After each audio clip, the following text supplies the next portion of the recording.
Maverick News, the antivirus program for your mind. And now, the Freedom Reporters.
Maverick News.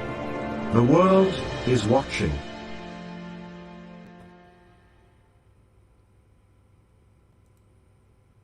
Okay, how about now? We should have audio now, right? Okay, finally. All I had to do was just reset everything. Okay, we're back on. Welcome, ladies and gents, to the Maverick News Channel. Great to have everybody back, and I'm glad everybody can finally hear me. As I was saying, Gail Robertson will be joining us shortly to help walk us through this developing story on the Arrivecan app scandal. And yeah, I'm saying scandal. This could become a pivotal issue in the upcoming federal election in Canada. It's so bad, the development of this Arrivecan app, that the whole schmozzle, Laverne and Shirley, is so crazy. There was an auditor's report released, and they say they can't even figure out exactly how much was spent. We know it's at least $59.5 million for something that was supposed to cost originally a fraction of that, and they're not even sure how much it costs. So Gail will help walk us through that when she arrives here on the broadcast. Also, that shooting in Houston, Texas yesterday that we told you about, the Lakewood Church shooting. The shooter has been identified, and the circumstances surrounding that, I think, will surprise some of you and maybe have others nodding their head going, yeah, figures. So we'll get into that. Plus, we'll try to bring you this video that I posted overnight, surveillance video of a church in Regina that was set on fire by an arsonist. And I know that that is going to ignite some controversy and some emotions. So stay with us. We'll come back on the other side. Gail will join us, and we'll start off with this latest scandal involving our Prime Minister, Justin Trudeau.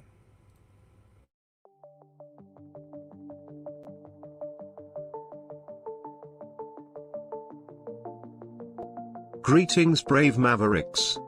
Our quest for truth continues. We go beyond fake news. Together we expose propaganda. Together we pull others out of rabbit holes. We are maverick thinkers.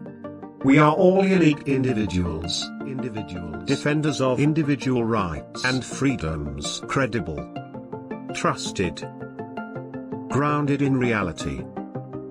Maverick News, Maverick News. Defending free speech, Donate at freedomreporters.com. Do it now. Tomorrow may be too late. Maverick News. The world is watching.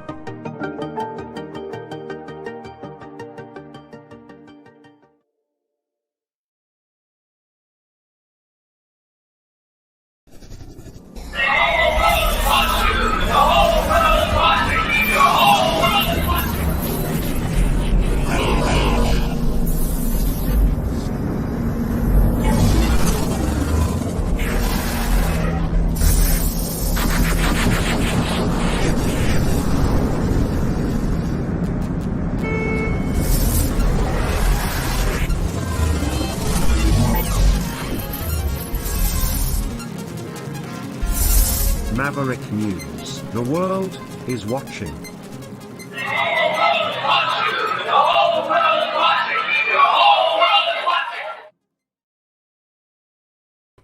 Okay, and the whole world is watching tonight.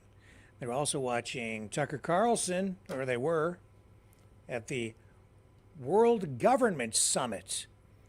I'm going to raise some eyebrows tonight with that. We'll go there and find out what's going on with all of that. It's also a place where Klaus Schwab was speaking today. So we'll find out what Klaus Schwab is thinking as well. Let's bring Gail in, and we'll start with this story about the Arrivecan app. Hello. Hello, how are you? Happy Monday and happy post Super Bowl and all that. I caught some of the coverage, and I always like to watch these big events from the perspective of, with curiosity and looking at how, between the ads and the halftime show, and it's interesting as a mass media event as well, and where people spend time. Did you? What did you think of the Taylor? What is it? Travis Kelce, is that the guy's name? Yeah. And the love affair, the whole love story woven into the Super Bowl. It's all very American. Yeah. Well, she's a big name. He's a big name. But I would say, what's interesting is the whole debate over whose name's bigger. But clearly, whether you're a football person or not, her. I did not know who Travis was before this, but it's one of those stories. Again, media loves to cover this because it's a pretty easy story to cover, right? And we're going to probably talk more about that. And this is my concern always. It's fine to do the low-hanging fruit stories, but we also need to balance that out with, more in-depth more serious stories, and more what will impact people, because there's so many things around that story. And Taylor Swift is very popular with girls, but also what is the image she puts out, in terms of her performance and the standard that's set again, right? So yeah, there's many elements to that story as well. So Yeah, and a little bit of politics thrown in there too, oh yeah, with Donald Trump saying, "Well, please don't endorse Joe Biden. Not after all the money I made for you." It's like, what well, are you talking about, man? and here's the thing that, there's a lot of rabbit holes to go down, and conspiracies, and whether, I mean, and, I find myself sometimes I'm like, how much is true and how much is, is not. And I saw someone, okay. So I also asked my son, his girlfriend, about the halftime show. I thought, now this is just from my entertainment background. I thought it was kind of, I said, before I gave my comments, I asked them, and they said kind of meh. And that's what I thought too. It was like, I don't know, wasn't anything that outstanding. What I thought was interesting though was the choice of who to sing the national anthem. Reba McEntire. That was like, I would say that was a very smart PR move on their part, because she's now in the room that I was in, which tend to be a little bit older, and everybody loved, and leaned a little more country, right? And they all love Reba McEntire. And I think she kind of is the person that she didn't mess around with it too much either. Like sometimes I hear anthems and I'm like, can you just sing it properly and in the right time frame? Yeah, sorry, I just had some piece of audio playing in my ear from something. I don't know where it's coming from, but it's gone now. I'm not going crazy. I do have voices in my head, but I'm not going nuts. And you can't hear them. There's a comment here, and I think, and I'm not to call it, but it says, hard-hitting journalism going on here. I think what is interesting is, while I wanted to address that, is that it is about, the context of what is journalism anymore, and where is our time spent, and what are the stories that get covered. And that's a really good point, because there was so much attention on that whole story.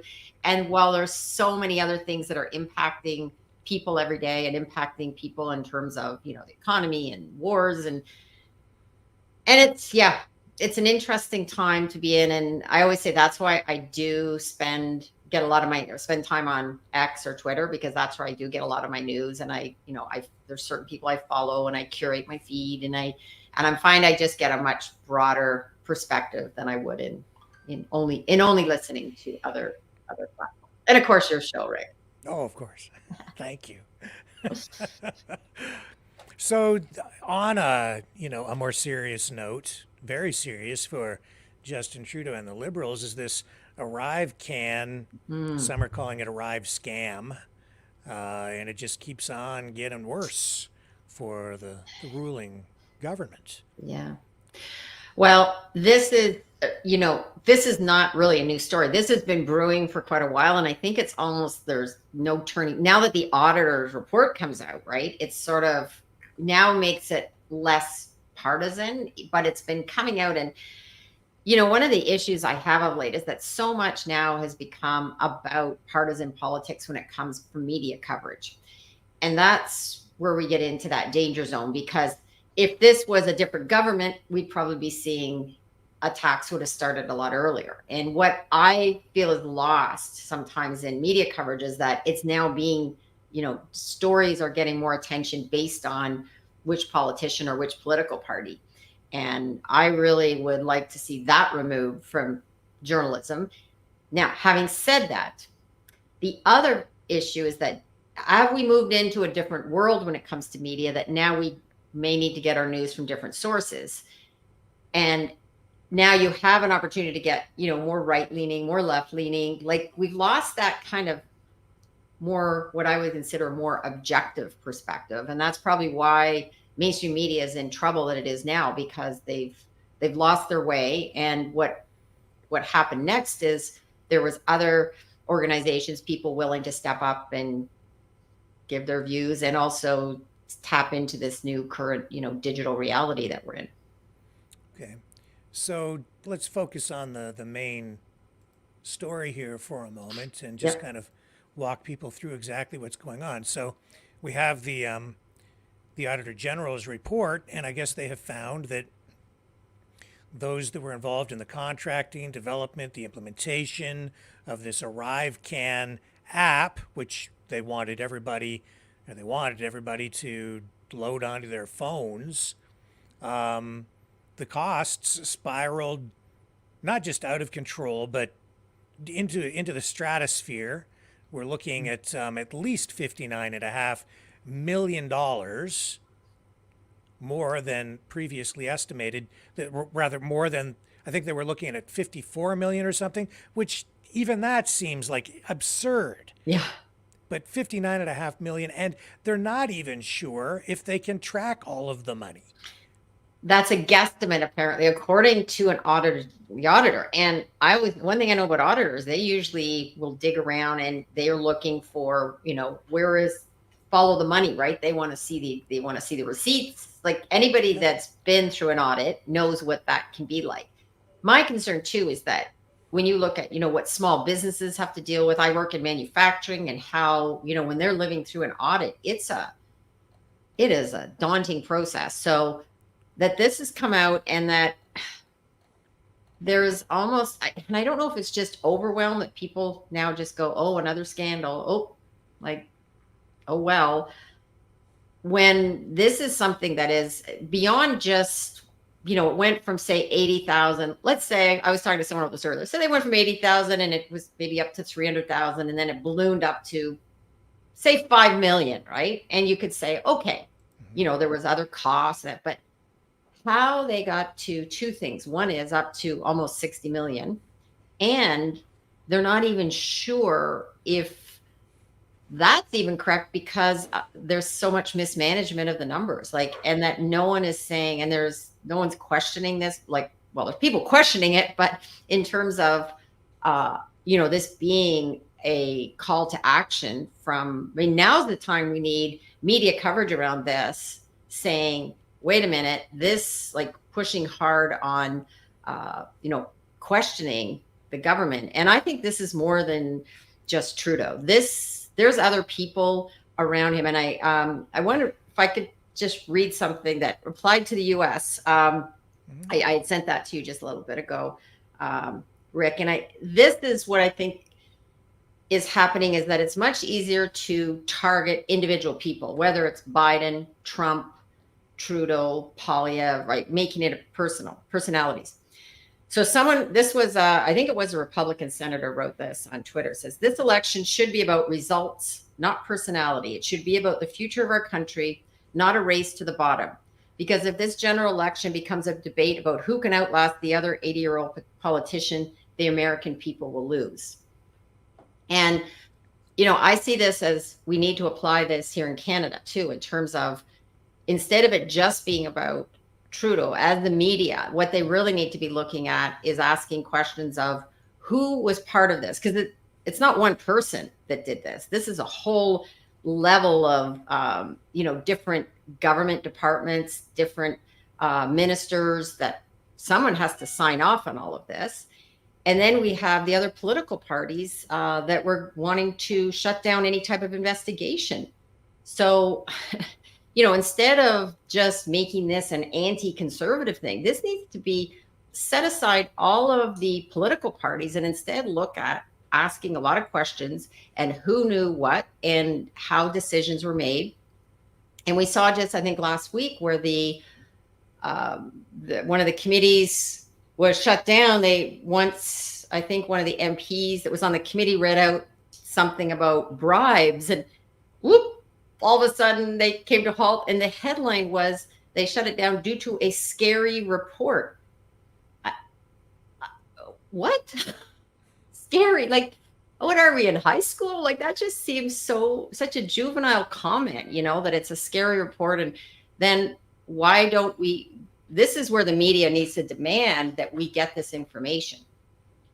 So that's, as I've been tracking this, let's listen to a little bit of this clip from the Yes. Auditor General. Our audit of the Arrivecan application looked at how the Canada Border Services Agency, the Public Health Agency of Canada, and Public Services and Procurement Canada manage the procurement and development of the application, and whether they spent public funds in a way that delivered value for money. I will discuss our findings, but first, I have to say that I am deeply concerned by what this audit didn't find. We didn't find records to accurately show how much was spent on what, who did the work, or how and why contracting decisions were made. And that paper trail should have existed. Overall, this audit shows a glaring disregard for basic management and contracting practices throughout Arrivecan's development and implementation. Si les organisations So there you have it. Wow. And this is, I mean, it's almost, I mean, when I first heard this, because I thought, okay, outcome, like, is this, politicking? But this is an auditor. I mean, this is someone who is, their job is to step back, set aside politics, and look at what is happening in terms of the financial numbers. Yeah. A glaring disregard. Whatever, a couple million here, 10 million there, whatever. And if this was the only story that, you'd say, okay, this is a one-off, it's, we could, but you start connecting the dots. And, as someone who focuses a lot on curiosity and looking at, connecting the dots, asking a lot of questions, this is where I see we need much more focus on digging deeper. And thankfully, there are people doing that. And unfortunately, a lot of those people are either like retired journalists now gone, doing the work like what you're doing, what I'm doing, what some of the people I see on X or Twitter doing. And, we've talked about a few people that are on X that are digging deep. And even if they are getting information, passed along to them, they're at least sharing it in a forum that, people have been starting to ask questions as opposed to just sitting back and, sweeping under the rug. Because this to me says there's much more here that we don't know about. And this isn't just about, a competence and incompetence around tracking, right? Like, it's like, oh, okay, they missed a few, 100,000 here and there. This is a large amount of money that also went to companies that have there's no one at those addresses. They said they spent money in office equipment when they've shown photos now again of, some of these offices that clearly did not spend $300,000 on office equipment. Yeah, it's pretty clear to me what's going on. Mm-hmm. I always try to be careful with my words when throwing anything that could be accusatory. I don't want to get sued, but come on. Well, I think this is where it is important just to ask, like, show us the receipts. We're not saying, necessarily, okay, like if this is genuinely, a misunderstanding, or there's been like, oops. Yeah, it's a big oops. It's a big oops. But, this is where my work, when it comes to public relations and when I work with people and individuals and even companies, and I've done this in the past where I've said, step in, own whatever. If something has happened, own it and take responsibility and fall on your sword, do whatever you need to do. But when things are not revealed or when things are hidden, there's a perception then that there's a problem, a big problem. Yeah. And, I think that we are sort of seeing a pattern here as well, because you're getting all through the pandemic. There were other programs as well that had huge cost overruns. The companies that seemed to get the contracts were, kind of in-house and were close to certain politicians. So it's, to me, there's a pattern, and I can go back over time Yeah. and point to specific other incidents as well in previous elections, previous governments. Yeah. It's a big problem within government. People sit there and say, well, what's the solution? Well, I've said for a long time that we need more transparency when it comes to financials. These politicians, I think that we're at a point where we pretty much need to see right inside their bank accounts. We need to know where every penny comes from and where every penny goes with anybody who's in an elected office. Well, I like to see too, I didn't realize this about, the conflict of interest guidelines. And this is where all parties need to make some changes with some of that conflict of interest legislation so that, people that, whether it's a gift of, at a certain amount you should have to declare a conflict. I mean, I've been on boards, and that's the one thing always, you declare a conflict of interest. That's your duty to do that. And,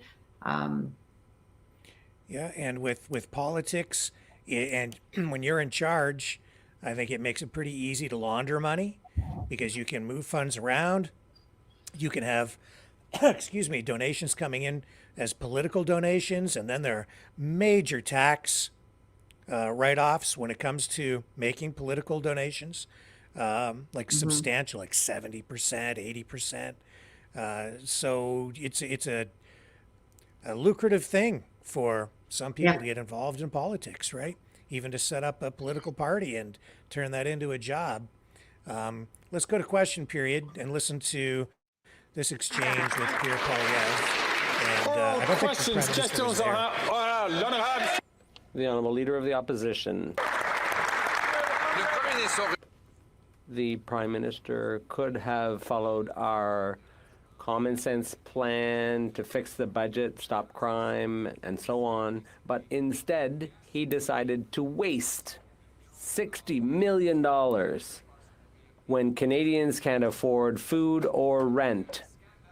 And this was a scandal, the Arrivecan app that we didn't even need, which falsely sent 10,000 people into quarantine and enriched Liberal cronies. Isn't it true that that app was not worth the cost, just like the Liberal government is not worth the cost? The Honourable Prime Minister. The Honourable Minister, rather. Mr. Speaker, we've read the Auditor General's report. We've accepted her recommendations. The only thing I agree with my colleague opposite on is that anyone responsible for managing taxpayer money must follow strict rules. The rules in this case were not followed. We accept the recommendations to make sure this never happens again. And Mr. Speaker, we will always remain responsible when it comes to taxpayer money. The Honourable Leader of the Opposition. So he's going to punish those responsible for this scandal? It should start with the Prime Minister himself. He should have had the courage to stand and defend himself rather than hiding behind another. This was an app we didn't need. It forced 10,000 people into quarantine when they shouldn't have. It enriched contractors who did nothing. They did no work and simply offered members of the Liberal government whiskey. That's simply not worth the cost. Before we hear the answer, I just ask everyone to please. Before we get any deeper into that, if we even do, I'm just interested in your reaction, Gail. Well, that response that we won't, it's like, okay, we won't do it again. I mean, the other thing is we've heard this before, but I think, that's a typical question period, back and forth. But this is where, since I'm kind of commenting more from the media perspective, we have to get beyond just what's happening in question period and the questions going back and forth. Remember, the media should be, and I still believe media has a role as the fifth estate to ask questions, and whether, separate from whatever the Conservatives saying or the Liberals are saying, this is about why we need, more media to ask questions and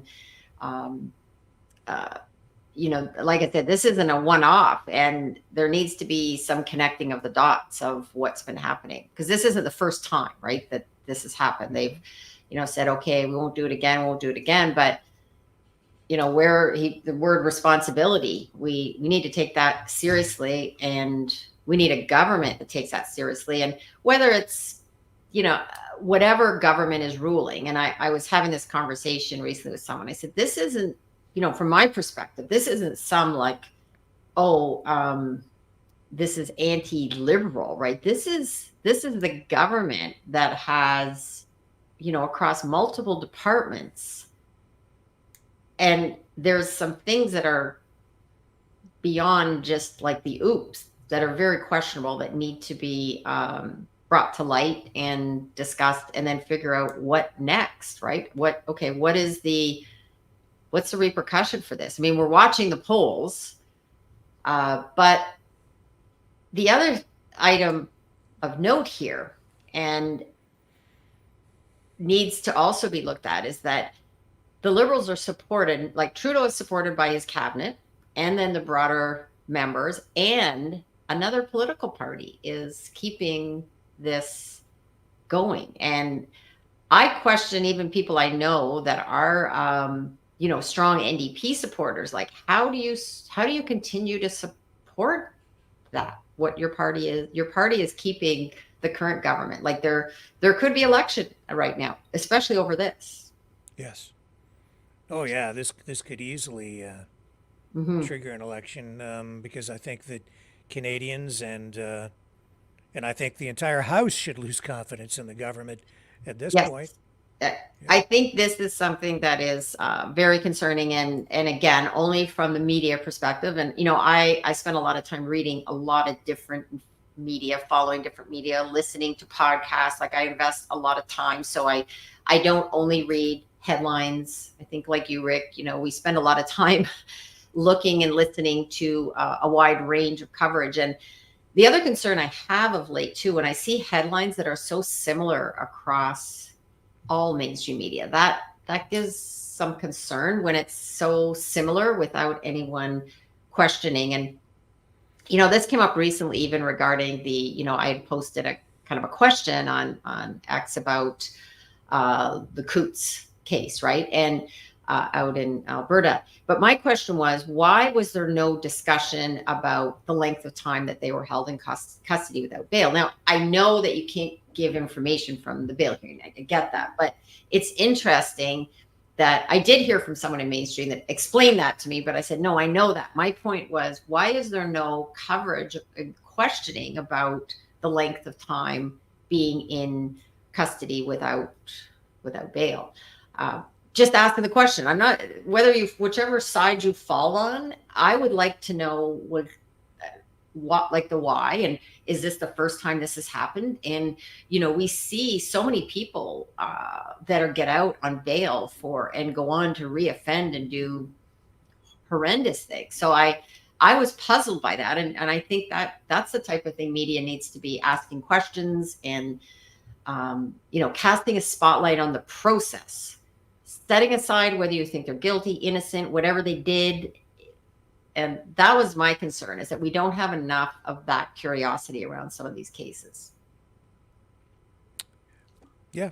Well, the government money too, it just seems to flow in a very irresponsible way. Even, if you want to talk about media, just look at the money the government has funneled to the major media companies in this country, only to then have Bell Media, just in the past week, announced 4,800 layoffs, not just in television and radio, but across its entire company. But the result is that they are cutting many newscasts. They're eliminating the W5 investigative team, and selling off 45 radio stations that they say are not financially viable. How do you take all that extra money from the government and then turn around and behave like that? And then Trudeau stands up there and, in his drama teacher style, says that he's pretty pissed, but I'm finding that pretty tough to swallow. I agree. And the other thing, and this is, I have great compassion for anybody losing jobs. I mean, it's a horrible place to be, right? Yeah. But, there have been many manufacturing jobs lost when they, shut down pipeline, when they, decide to say, stop a lot of the work in oil and gas. There's a lot of people that, would be out of work. So you have to look at everything through a lens that is a little bit more objective, and not only, a lot of media people are kind of speaking out saying, how horrible this is. But what about a lot of other people who have lost jobs? Like, there's sort of this narcissistic approach to. Well, how does the government cough up millions and millions and millions of dollars without attaching conditions to it that ensure that this kind of thing doesn't happen? The company basically just took the money and ran. Sadly, of late, I've seen checks flying around and a lot of money handed out. And I hear this a lot too. People, want to get grant money or government money. And I had Catherine Swift on my show, and she's with the, I think I mentioned this, Canadian, it's a manufacturing advocacy group. They take no government money. And, what she said, what really gets her upset, she said, is when she hears whether it's an Ontario ad or a Canada ad saying, brought to you by the government of Ontario. She says, no, this is me. We're paying for these things that they're out there saying, look what we've done. Look how much money. And I see MPs handing out money like as if it's them personally. And I think this is where we need more information for people to understand that money there's not some magic pot of money that, they can go to that's just replenished. This all comes full circle back to why we're in the spot we're in when it comes to inflation. And no one seems to be doing those types of stories to really say, hey, where's this money coming from? Now we're starting to see like the Canadian Taxpayers Federation and the Canadian independent business groups, but again, they're not getting much attention in media. They're not the ones usually being interviewed by mainstream, at least. And that's why I know I'm having some people on my show that are coming from some of those organizations, because again, I'm all about, we need to connect the dots back to the world I'm in, which is manufacturing as well. Yeah, I mean, I just personally, this is just me, I have big issues with governments handing out money like that. I prefer tax incentives, things to sort of pull companies along that then sort of create competition and incentivize performance. And it also then opens it up to everyone who can then meet the conditions to qualify. But when you just write a check and then hand it to someone, you're picking winners, you're picking losers. This guy gets the money, that guy doesn't. This company wins, that company loses. These guys get cash up front with, and then they can just take money from over here that they would have spent, and they just put it over here instead. And then they take that government money. It just offsets things. It's unforeseen ramifications, unintended consequences. Yes, unintended.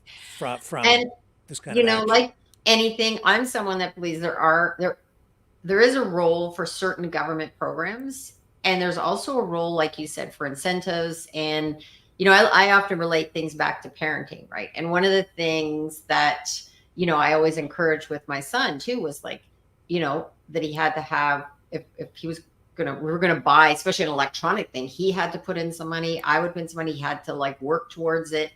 And even when he was little, I ought to tell this story, when he got $5 and we went to the dollar store back when things were actually $1. And I said, well, you can pick out 4 things. And he said, well, no, I have $5. I said, no, there's tax. And, people, it's the same thing with our health care. People think, when you go to the ER or you're going for, a cold or going to the doctor for all these things, that it's free. It's not free. There's a cost to all of that. But I also say, our government is such that there isn't a lot of incentives for things like, improved healthcare. Like they could give some sort of incentive for, joining a gym. And like, those are the things that should be encouraged. Or if you were, vitamins and some supplements, but that's not the case, right? It's just, they're almost encouraging people to just keep going to the doctor, go get your flu shot. I mean, this is the message always is get another shot, but and they say it's free. It's not free. So you think those shots that you're getting are free? They're not free. Yeah. No, it's they've decided how they're going to spend our money. That's what that is, whether you like it or not. Right. And this is where, and I'm that person too, that, being in the media, being a journalist, that wasn't always probably as aware of things when it came to as much of history and economics. And, that's something I've worked on, and now I'm much more aware about the importance of, understanding how the economy works and being able to have those types of discussions. I'm on a roundtable here weekly on a local radio station, and usually I'm the person I just ask questions. I said, instead of just jumping on a bandwagon to support something, and I'm usually, I always say I'm the nonpartisan person, because I'm not representing any political party. I've been at different times asked by, I think, each political party to do various work, and I usually stay away from that, because I really want to be able to have the freedom to speak about, whoever's in power and challenge some of those things. So if this was happening with a conservative government, I would say we should be doing the same challenge. Yep. The concern I have, after reflecting back and looking at coverage over the years, there seems to be a different approach of how hard hitting some of the questions are against some people and politicians versus others. I just heard an interview, and this is what disturbs me as a reporter, where this reporter is arguing. It was an interview with Pierre Poilievre. It was at a Scrum or news conference. And what was the question she was asking? It was think about government support for media or whatever. But she kept interrupting him. And he said, "Do you want me to answer the question?" Because he said, "Your question has false information," and this person didn't like that. So it went back and forth. And I thought, there's a time and a place to challenge, but we've lost a lot of respect towards, like, if you're asking someone a question, let them answer the question. Well, even if you don't like it. And there's an exchange right now, a new one, in exactly the same vein. Bring it home. Why did your party want to grant over $100 million in regulatory relief to the mainstream media? We don't want to give any tax dollars to the mainstream media. Our belief is that the mainstream media and all... Decision, then? Your party's decision to grant regulatory relief? So I'll answer your question. The media that is bought and paid for, where are you from, by the way? Which outlet are you in? Which outlet? Which outlet? Canadian Press. Okay, Canadian Press. So you're talking about tax dollars for media. Isn't CBC your biggest? Isn't no? I can answer. Yeah, and you want to answer? Why does your party want to grant $100 million in regulatory relief to the mainstream media? When would you like me to respond? Okay, good. Okay, great. So, of course, you are a tax-funded media outlet and spreading Justin Trudeau's message. Why did you and so you're interrupting me again. You're interrupting me again. I am answering the question. Do you regret granting $100 million in regulatory relief to the mainstream media? Your question is false. So if you can allow me to correct your falsehoods, then we can answer the question directly. So, false. Canadian Conservatives do not believe in giving tax dollars to media outlets. That's Justin Trudeau. That's Justin Trudeau. That's Justin Trudeau. Okay, if you don't want me to answer the question, I'll move on to someone else. You're a tax-funded mouthpiece to the PMO. That's the reality. So, question answered. You committed. I'm trying to, but you're heckling.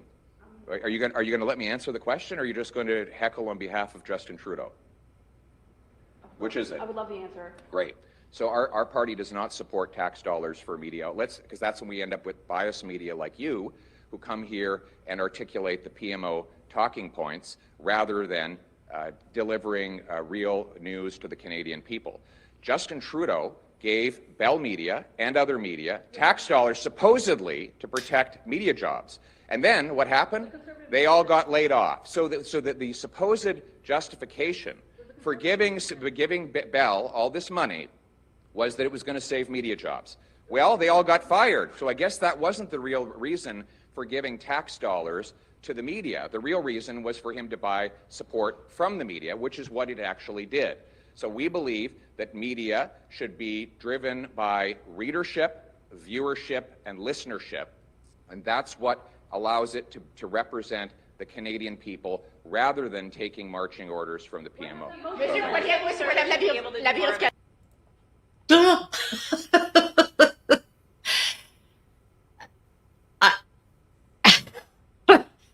Sometimes I listen to this, and the thing about someone like Pierre Poilievre, he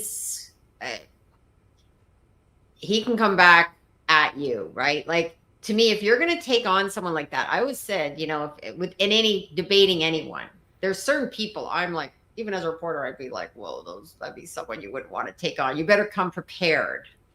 But I've also had bosses like that. I remember, if I was going in to make a pitch for something, right? I better come prepared and know the answers. If I was going to make a proposal for spending money, or this was when I was a manager in a advertising promotion department. But yeah, when I hear that type of back and forth, it doesn't make me feel great as a former journalist too, or because it's just, it doesn't get anywhere. It just causes this, like, it just further solidifies what he's saying. Like, this is the point they don't seem to understand. Like, ask the question, let him answer it, ask a follow-up question. So what do you think the reporter was doing there? Was the reporter trying to badger him? Did the reporter have an agenda, a mission? Was it genuine? What are you thinking? I'm going to answer it this way, that I don't know. And I don't want to ever say that I know what was in, because I don't know the whole context of why this reporter was going after that specific topic and issue so strongly. I mean, it was definitely, there was a method. My mom used to say, method to your madness, right? That it does seem to me strange that it would be that passionate. Like, the question is really so strongly worded. And I mean, that would be a question. I don't know. What I can say is that, to me, that's not the appropriate approach when you're at a news conference and you're asking questions of a politician. But I think this goes to, and this is where I may sound like a bit like maybe old school on this, but like, show some respect. I think you can still be tough and be respectful. And there seems to be now this belief that, you have to be kind of coming at a politician. And I would say, whether you're asking Trudeau or Poilievre or whoever, like, ask a question and ask a follow-up question. What I find is missing is those follow-up questions. And certain politicians seem to get more of a pass than others. And I've been noticing this now I've been studying a lot of coverage and, how things are worded. And, words are very powerful. So how you use a certain word can really make someone look worse and you can make someone look better based on the headlines you're using. Yeah. And I've noticed a definite trend towards certain parties getting tougher verbiage than others. And I don't think that is, I'll say this, I don't think that's right. It's not. If we are really saying, if media wants to be objective and say that they are objective, I was listening to, an interview with, I think it was Lisa LaFlamme. It was on CBC, and it was talking about, about media and where we're going and the problems with it. And I have to say this, a lot of times the media at times has brought it on themselves. And that's the type of questioning that doesn't make journalists look very professional. Yeah, I agree. I can't ever remember. I don't think I've ever behaved like that in a news No. conference. No, you ask a I question, you let them answer, you ask another question, and you try to make your question count. Yeah, I have asked tough questions. I remember way back when, who was it? Oh, he was a liberal. I think who was it? And I was on the phone, but I was just asking the question, and the politician was giving a very political answer. So I said, okay, I'm going to ask the question again, and gave another answer. I said, okay, you don't appear to be wanting to answer this question. Would you like to answer it? Because if not, we might as well wrap up the interview. Like I just want to be clear. Here's my question. You're giving me an answer that's not like it's completely separate from what I was asking, but I was being respectful. And we finally agreed to, end the call. He called my editor and complained about me, but I went over explaining. The editor said, kind of, okay, good for you. But at no time did I, yell or interrupt him. I gave him an opportunity, and I had it all documented. Here's my question, here's the answer. And someone commented, I sometimes keep an eye on let's see, what was it about? All media people have personal biases. Yes. I would never, even when I was in mainstream media working and people would say, well, you have yes, there's no such thing as complete objectivity, but you can still work on being fair, being respectful. And we all come to the table with our backgrounds, right? How we're seeing the world. There's more extreme biases. Now what's happening too, we have more media outlets that have, clear political agendas.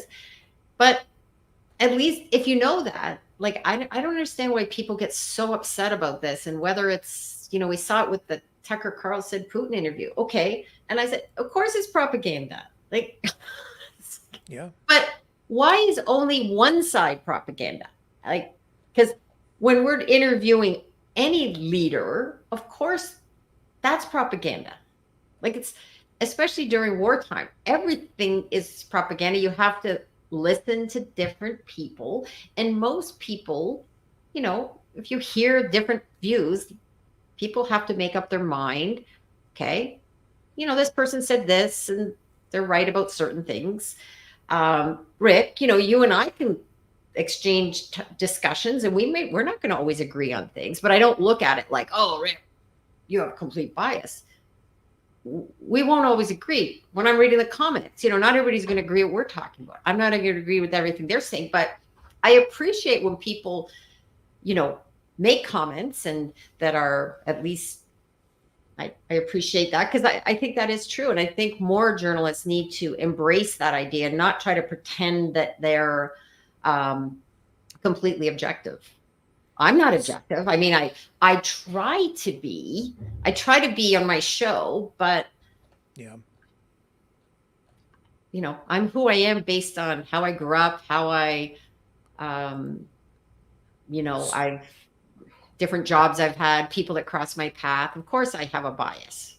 So speaking of Tucker Carlson, he was today at the World Government Summit. Now, the World Government Summit kicked off with a keynote speech from Klaus Schwab. And then the end of the day, I think it ended with this. I watched some of this today. I did watch pretty much the entire Tucker Carlson presentation. And I'm going to bring it to you here now. I'll play a little clip from this, and then I'll get your reaction to this, because you tell me, is this oh, hang on a second here. I've got audio playing. What is going on with... There it is there. Okay, let's bring it up here instead. We'll play this clip. This is the one that's really getting the most play. And this is him talking about, visiting Russia. And he's very complimentary about the city of Moscow. What was radicalizing, very shocking and very disturbing for me was the city of Moscow, where I'd never been, the biggest city in Europe, 13 million people. And it is so much nicer than any city in my country. I had no idea. My father spent a lot of time there in the 80s when he worked for the US government and barely had electricity. And now it is so much cleaner and safer and prettier aesthetically. It's architecture, it's food, it's service than any country, city in the United States that you have to, and this is non-ideological. How did that happen? How did that happen? And at a certain point, I don't think the average person cares as much about abstractions as about the concrete reality of his life. And if you can't use your subway, for example, as many people are afraid to in New York City because it's too dangerous, you have to sort of wonder, like, isn't that the ultimate measure of leadership? And that's true, by the way, it's radicalizing for an American to go to Moscow. I didn't know that, I've learned it this week. To Singapore, to Tokyo, to Dubai and Abu Dhabi. Because these cities, no matter how we're told they're run and on what principles they're run, are wonderful places to live. That don't have rampant inflation, where you're not going to get raped. Sir, and so, excuse me. What is that? Propaganda? You know, he went to one place or a few places in Moscow, and that's his perspective on things. And I think, okay, like I've talked to other people as well. I know someone actually that's from Russia originally went back and,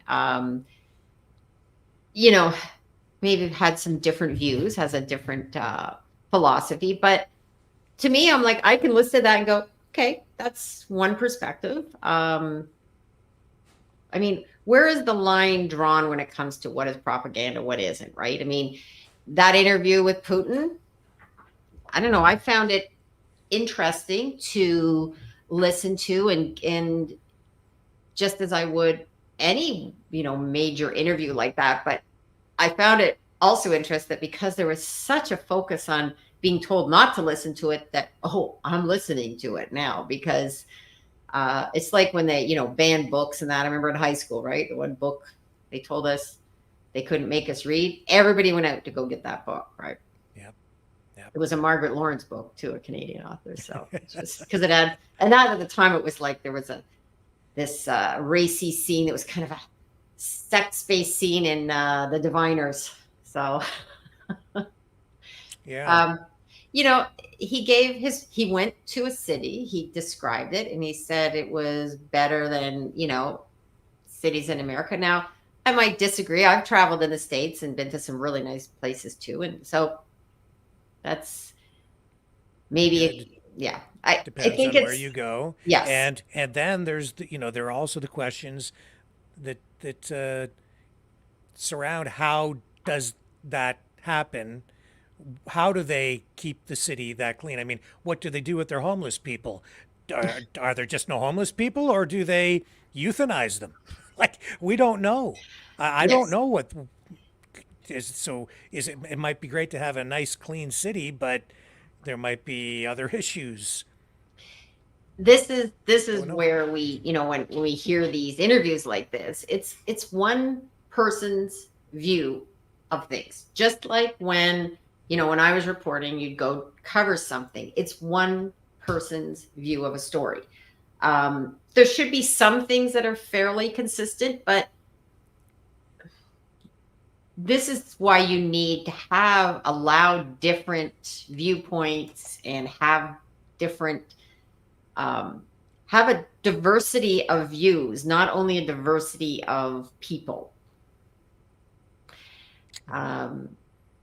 Now, see, what I'm also seeing today, connected to Tucker Carlson's appearance at the World Government Summit, is, I would say, a network of journalists or a group of journalists. Maybe you can argue they're a network or maybe just loosely associated or maybe just of similar mind, but reinforcing what he's saying, propagating it. And some of these journalists, I would say, in my view, they probably are propagandists. And then they're using what Tucker Carlson says to further the narrative and further the Russian cause, if you will, in this time of war. So that begs the question, did Tucker Carlson start that snowball rolling down the hill on purpose? And then they, you know, jumped on it to accelerate it? Or did they just grab something that he said organically and then made use of it? These are questions we really don't have answers to and may never. Yeah, and I just wrote something about this. I said, curiosity for me is both, it's my greatest strength and my greatest weakness. Like because it just makes me want to ask more questions, learn more every day. And sometimes I wish I could shut it off and just like, no, stop being curious about things. So I see it as, when it comes to wars, we need to have more information. We need to have an understanding. And I come from a perspective that, wars are a horrible, horrible thing. And once they start, it's difficult to, pull back from them, right? So whatever war we're looking at, and we're talking about 2 wars, but there's other horrible things happening in the world. These just ones that have sort of been dominated to a great deal. They've made the world stage because of the US. So yes. And I often see this about, when we talk about, if you come from a more faith perspective, sins. Why are some sins seem to get elevated more than others? And what Tucker's interview with Putin made me do was go and look at the other side with in a more vigorous way. And what I've come away with, and this is just my personal perspective, is I see validity in the narratives on both sides. It just depends on your worldview, the way you view sovereignty. It's your political beliefs, what you want for the future. So if it's not that there's one is right and one is wrong. It's just that they have different visions of the future and a different view of the past, the history. Mm-hmm. So, and what is legitimate? What's a sovereign government? Should Ukraine have the right to self-determination? Should they have the right to be a sovereign country? Or does Russia really have claim there? Should NATO have pushed in right up against the doorstep of Russia? And legally, were they allowed to? Or was it a wise thing to do? I don't think it was a wise thing, but legally, in international law, did they have the right to offer Ukraine EU membership, which is really what sparked this war, not membership in NATO. It was the agreement that was going to allow Ukraine to join the European Union for an economic agreement, and Russia didn't want that. Mm-hmm. And so, if you go back and you really start to look at all the things that led up to this, you go back to 2013 at Lithuania and the conference that was held there as Ukraine was looking to enter the EU, and there was already an agreement in place in principle that they'd worked on for 5 years, and then clearly Putin didn't want it. He put pressure on the president of Ukraine to not sign it, and then he shows up at the last minute, the president of Ukraine, and he says, "No, I can't sign this thing." And they're like, "Well, why?" And he wouldn't say why, but it was pretty clear that he was getting pressure from Russia, and it's pretty clear why. You're living right next door to a superpower, the mm-hmm. largest country in the world, and they don't want it. So, is Ukraine really a sovereign country? I've said all along, Ukraine is in a kind of unique place because not only do they have to live right next door to a superpower and be mindful of that, just as we do in Canada, living next door to the United States, mm-hmm. right? So we, they have to be, that's the reality for them. And through history, they've been used as sort of a doormat for different governments. Mm-hmm. We're going to go to war with Russia, and we're going to use that as a doorway to get into Russia. You have Germany going in there. You have the old Soviet Union coming back the other way, and the people are caught in the middle on both sides there. It's their history is very tragic. So many people have died as a result. And here we go again. And what you've just said and described is what a lot of people aren't aware of or don't step back to think. So, if you're listening to that interview, I did the same thing and maybe go, oh, I want to go research more. But whenever I hear someone, whether even if it's a politician, I want to go learn more about that. If there's, I don't just go, oh, geez, listen to that interview and well, he must be right. And that's why I always say, yes, propaganda is coming from all sides, though. That's right. And this is the same argument I make around censorship, because if you censor this group, the tables get turned, and people seem to they don't like it when they want to maybe shut someone else down, but they don't want their view shut down. And just like hearing different political views, but we have to understand history and also look at it through the lens, not our own lens. We look at everything like living in a border city, because I didn't grow up here, right, in Windsor.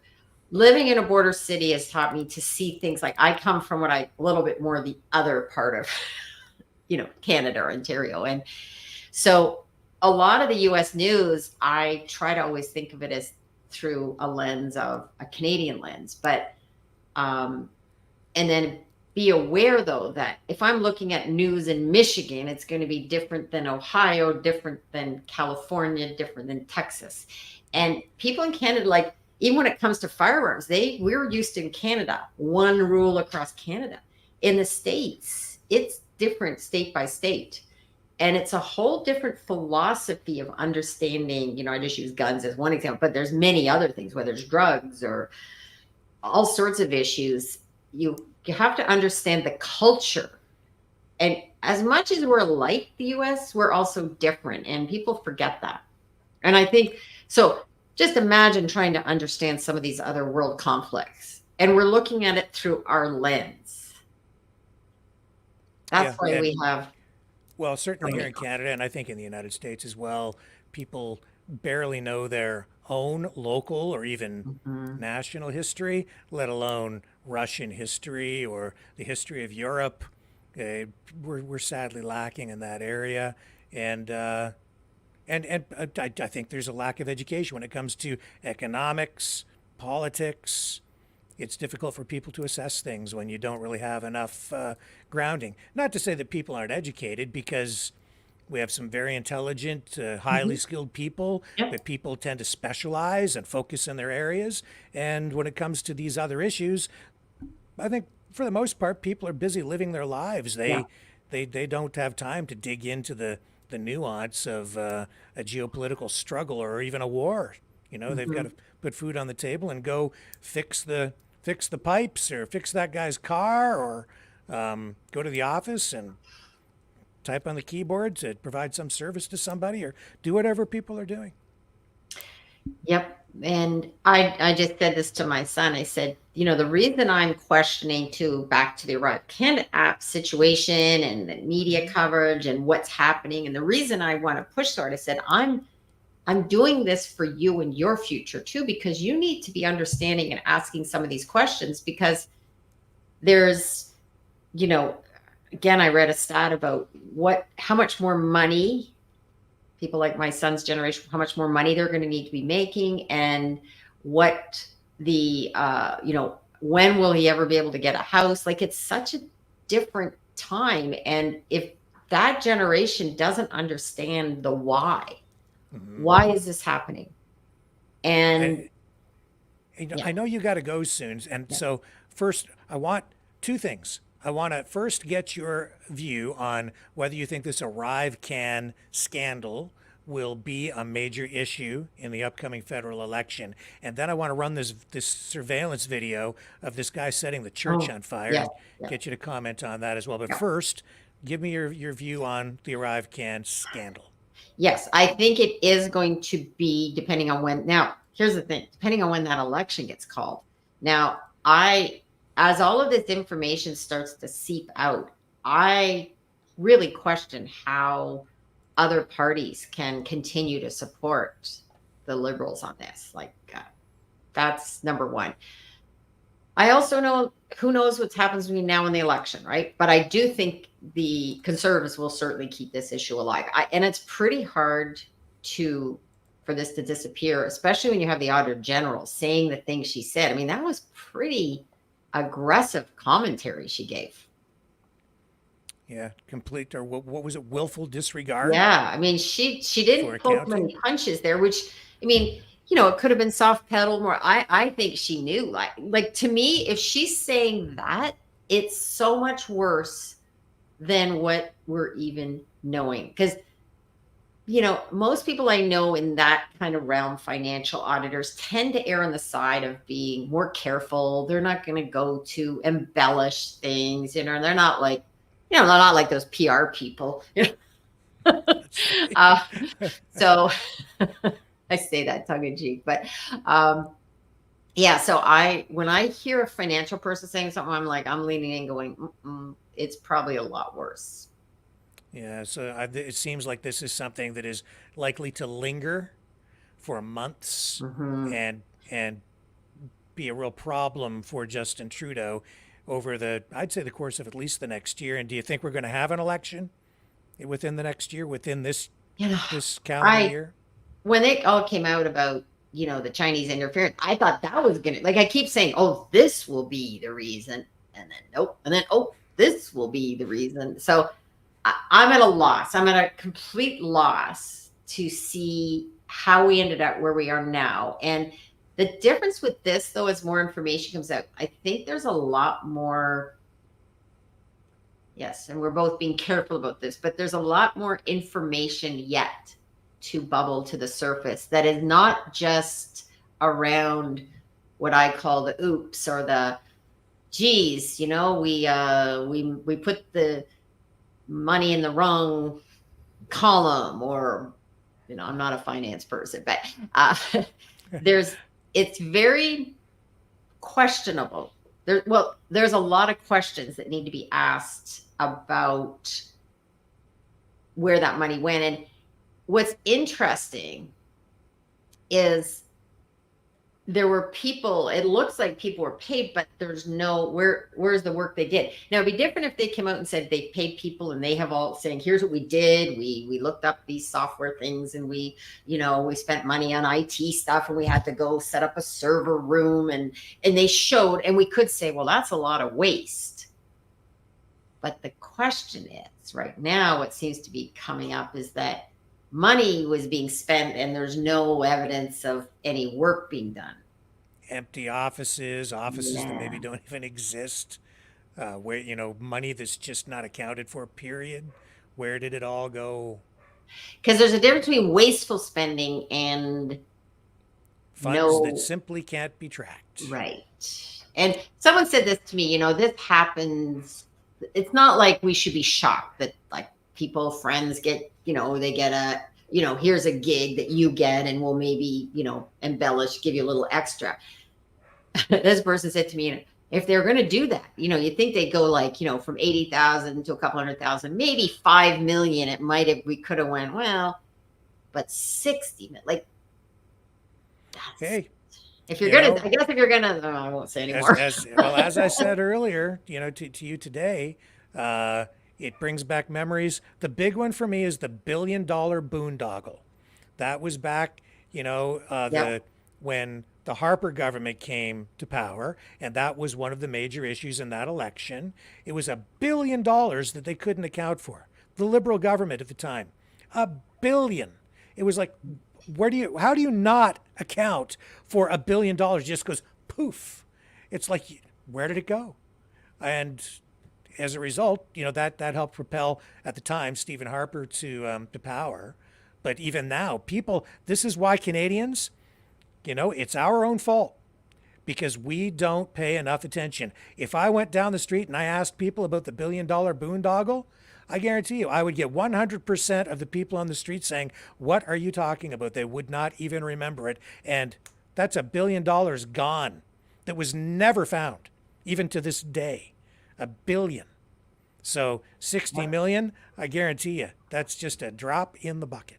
Yeah, I agree, Rick. I agree. We had that talk earlier and I kind of went, $1 billion?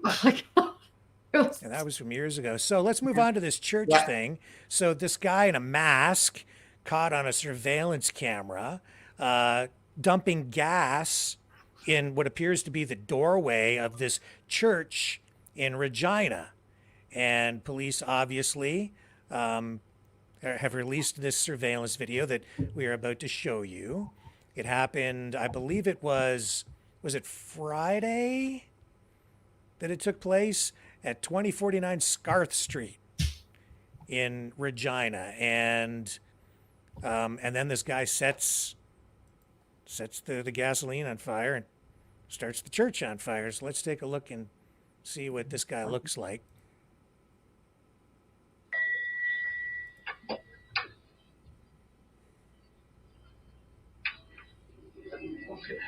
Real Einstein, forgot to take the cap off.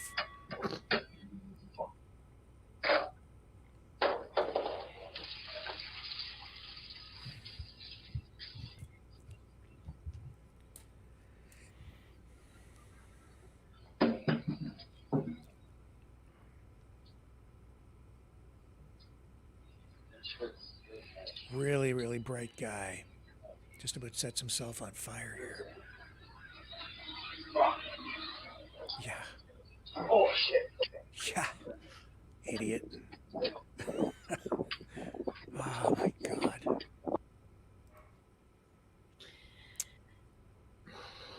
So we've now had, just in the last few years, over 80 churches across Canada set on fire, in many cases burned right to the ground. 80.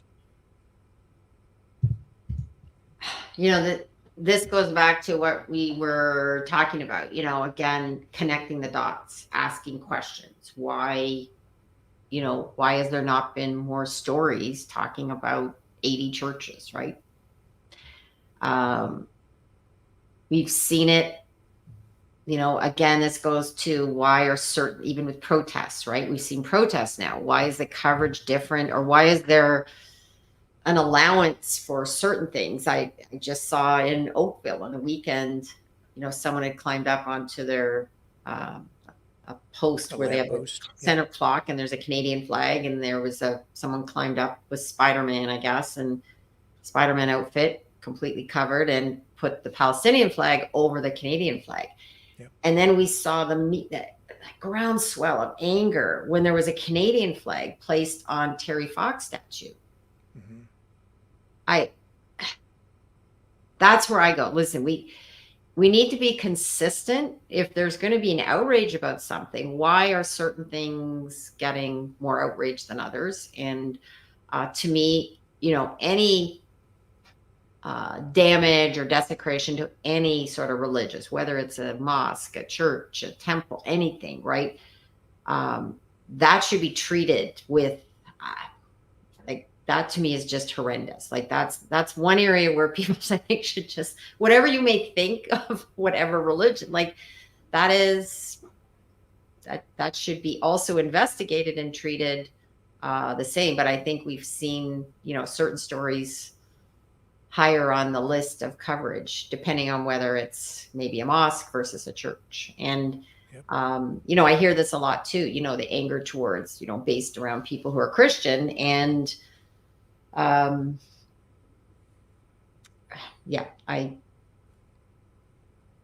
the instant response from many when I posted that video overnight was, and the cops won't do anything about that. And indeed, I can say that in most cases, it appears police have not laid charges in connection with these arsons across Canada, and it really escalated after the reports on the at the time what were reported as mass graves. I think it was Jagmeet Singh from the NDP who was the first to use that phrase, and yet since then we haven't really seen any proof that there are mass grave sites, yes, and a lot of questions surrounding what exactly is under the ground in these sites. Because I've seen reports that indicate maybe there's no grave there in some of these locations, and in, you know, the main location, there's been no activity in terms of you know, really exhumations or further investigations. All we have is that inconclusive ground penetrating radar. And I have firsthand experience covering stories where people have used ground penetrating radar to try to find grave sites. Even here locally, it was done. Just in the downtown area here because of, it was a historic site related to the War of 1812. And ground penetrating radar is not conclusive. It just kind of gives you a rough indication of where you should maybe exhume or start to dig to find out what's really down there. You're seeing shadows. It's like sonar, right? It could be a variety of things underneath there. So, but as a result of all of that, our flag, Canadian flag, was flown at half staff for how many months? Was it almost like 6 months or 8 months or long time? A national disgrace, people made to feel ashamed of their country as a result of all of that. Churches set ablaze as people got upset, and politicians defending the arsons, saying, well, you can kind of understand why, because they were clearly afraid to say anything other than that, given the politically charged environment. And we're still seeing today churches set on fire, which honestly, it makes me concerned because people of different religions are persecuted around the world, and Christians too, in huge numbers in various countries. I'm concerned about what I'm seeing here in Canada. I agree. And, I have talked to, and interviewed some Indigenous people as well. And one of the issues that always comes up is the idea that there's a lot of focus on this outrage, but yet we also have current day, we have water issues, we have problems on reserves that aren't being dealt with. And, we need more than the performative. We need more than the, kneeling or going to wearing an orange shirt, worrying about, changing the lyrics of our anthem. Instead of all that outrage, we need to redirect and get some of these things fixed for current people, right? And and this comes from, not just me saying this is also the Indigenous community as also. And it's not like you can say every Indigenous person thinks the same. It's like, as a woman, I remember this way back, it used to be like, well, women, we don't all have one voice. There's, and in any community, you often hear people too that are outraged about, not having, having a wrong word in our anthem. It tends to be, it's often not an Indigenous person that's complaining about it. And I think that there's, I always have this problem. If you can't ask questions and have a reasonable discussion about things, then there's a problem. And we should be able to ask some of these questions and ask about the graves. And listen, what happened to Indigenous people from some people in some churches was horrific. But there's, in every religion, there is horrible stories going on. And it doesn't mean that all Christians are bad. It doesn't make all Catholics bad, but does need to be some examination of, what happened, but to make it that you can't ask questions about the graves is that's a concern, because we should be able to examine it, because if not, we're building up this belief that there's only one way of looking at things. Oh, wait a minute. When else have we seen that, right? Like, when you think there's only one answer and only one view and only one person or one group of people is right, that's very dangerous. It's I think there are questions surrounding the use of the phrase mass graves. That to me is like they dug a ditch or a trench and just piled bodies in and then covered it over. That appears to not really be the case. And I've been saying, what we need, that everybody needs, First Nations, Indigenous people, all Canadians, we need truth. So if we have questions surrounding these graves, then let's invest whatever amount of money we need to invest to get some answers and find out as much as we possibly can, so that we're dealing with facts. If you want truth and reconciliation, then let's have it. Yes. But you have to start from, from a place of honesty, of good faith, and facts. Well, Jody Wilson-Raybould came to Windsor and spoke, and I did, got to meet her and everything. And, there's another example of, here's a woman who's Indigenous woman that had potential that could have been embraced by our current government to be a leader. And instead, what happened to her? She spoke up. Trudeau fired her. Yeah. And to me, that story, I don't know why that story is kind of just filtered off too. When it was like, remember when the big saying, it's 20, whatever, when did he say it's 2017? Remember that statement, we need, and this whole idea that having 50% of women is going to, no, like, and I'm someone who's the product of, I've had mentors that have been women and men. In my career, I've had probably even more support that have helped lift me up, encourage me, provided training from men. So like, it's not this, I don't see it as this men, women, women good, men bad when it comes to promoting women in workplaces. And it's the same thing with when they're talking about, Black community, Indigenous, like we need people that will, well, I always said, speak truth to power. And I always said this with my son. I always wanted him to question and be critical and push back. And then I used to say, well, not with me though. And I joked about it. I wished he, but to this day, he's going to be his own person. Right. And I always appreciate someone who will, speak up, be direct, and they don't always have to agree with me. Hey, I would like it if everybody agreed with me and liked everything I said. Don't get me wrong.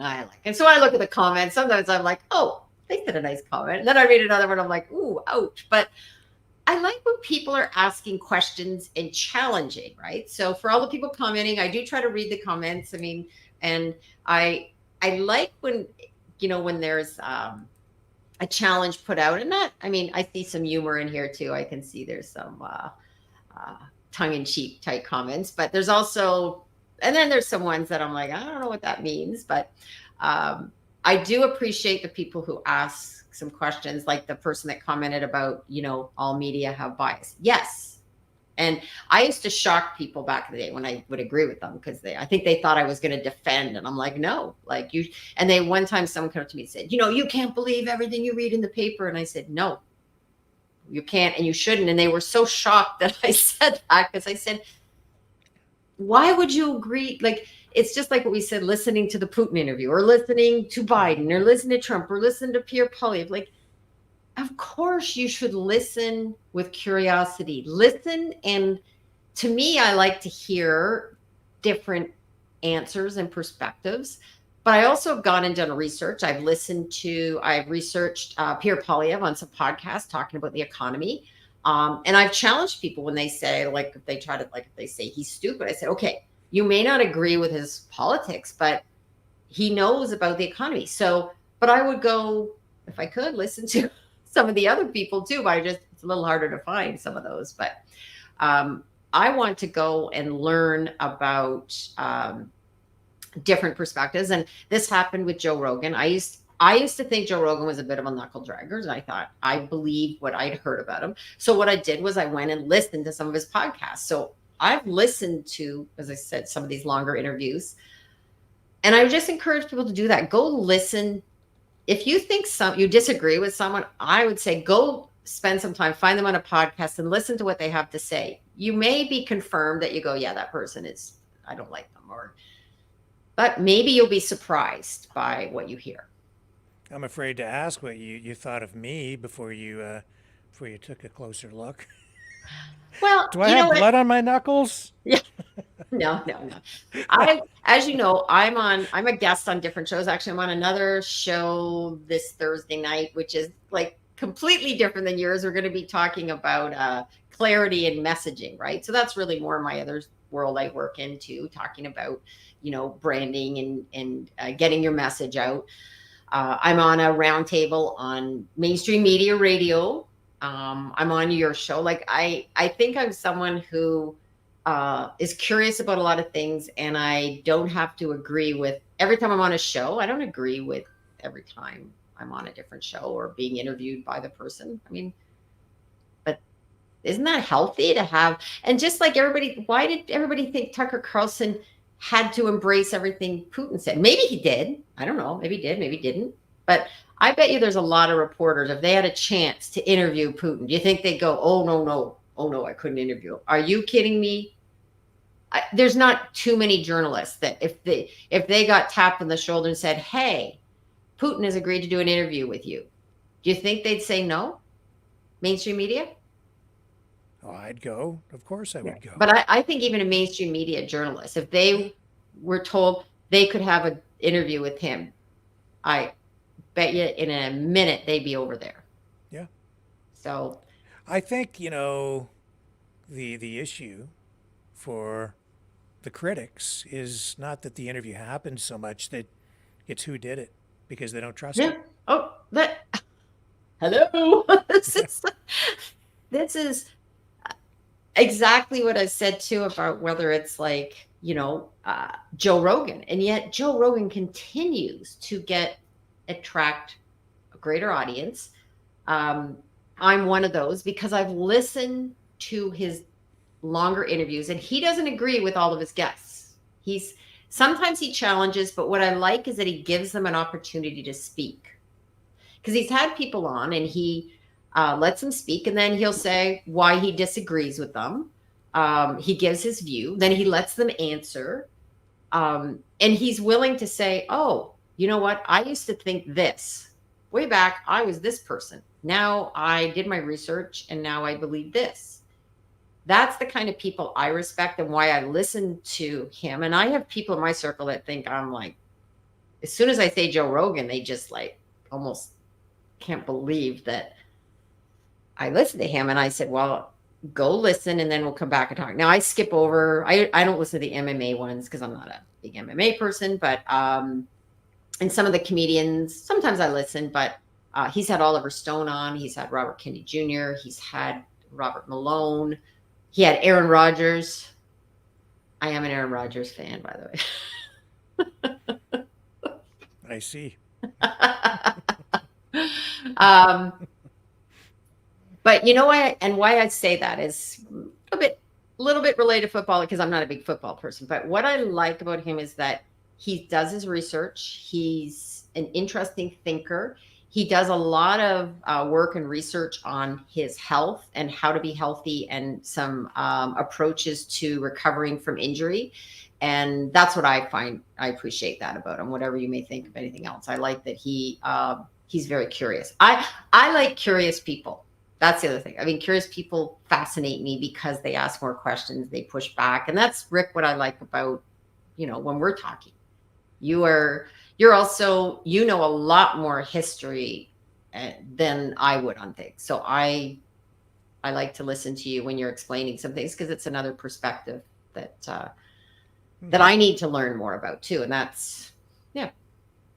I don't really consider myself, a historian by any stretch, but I do try to inform myself so I don't sound like a complete idiot when I'm on here, and that is a concern. I remember, in my earliest days as a cub reporter, being mentored by some senior journalists who said that, they were sure that they would often write stories only knowing that people who were really well versed in whatever subject it was for that story, that the experts were probably sitting back watching what they had been saying, thinking, what a complete idiot.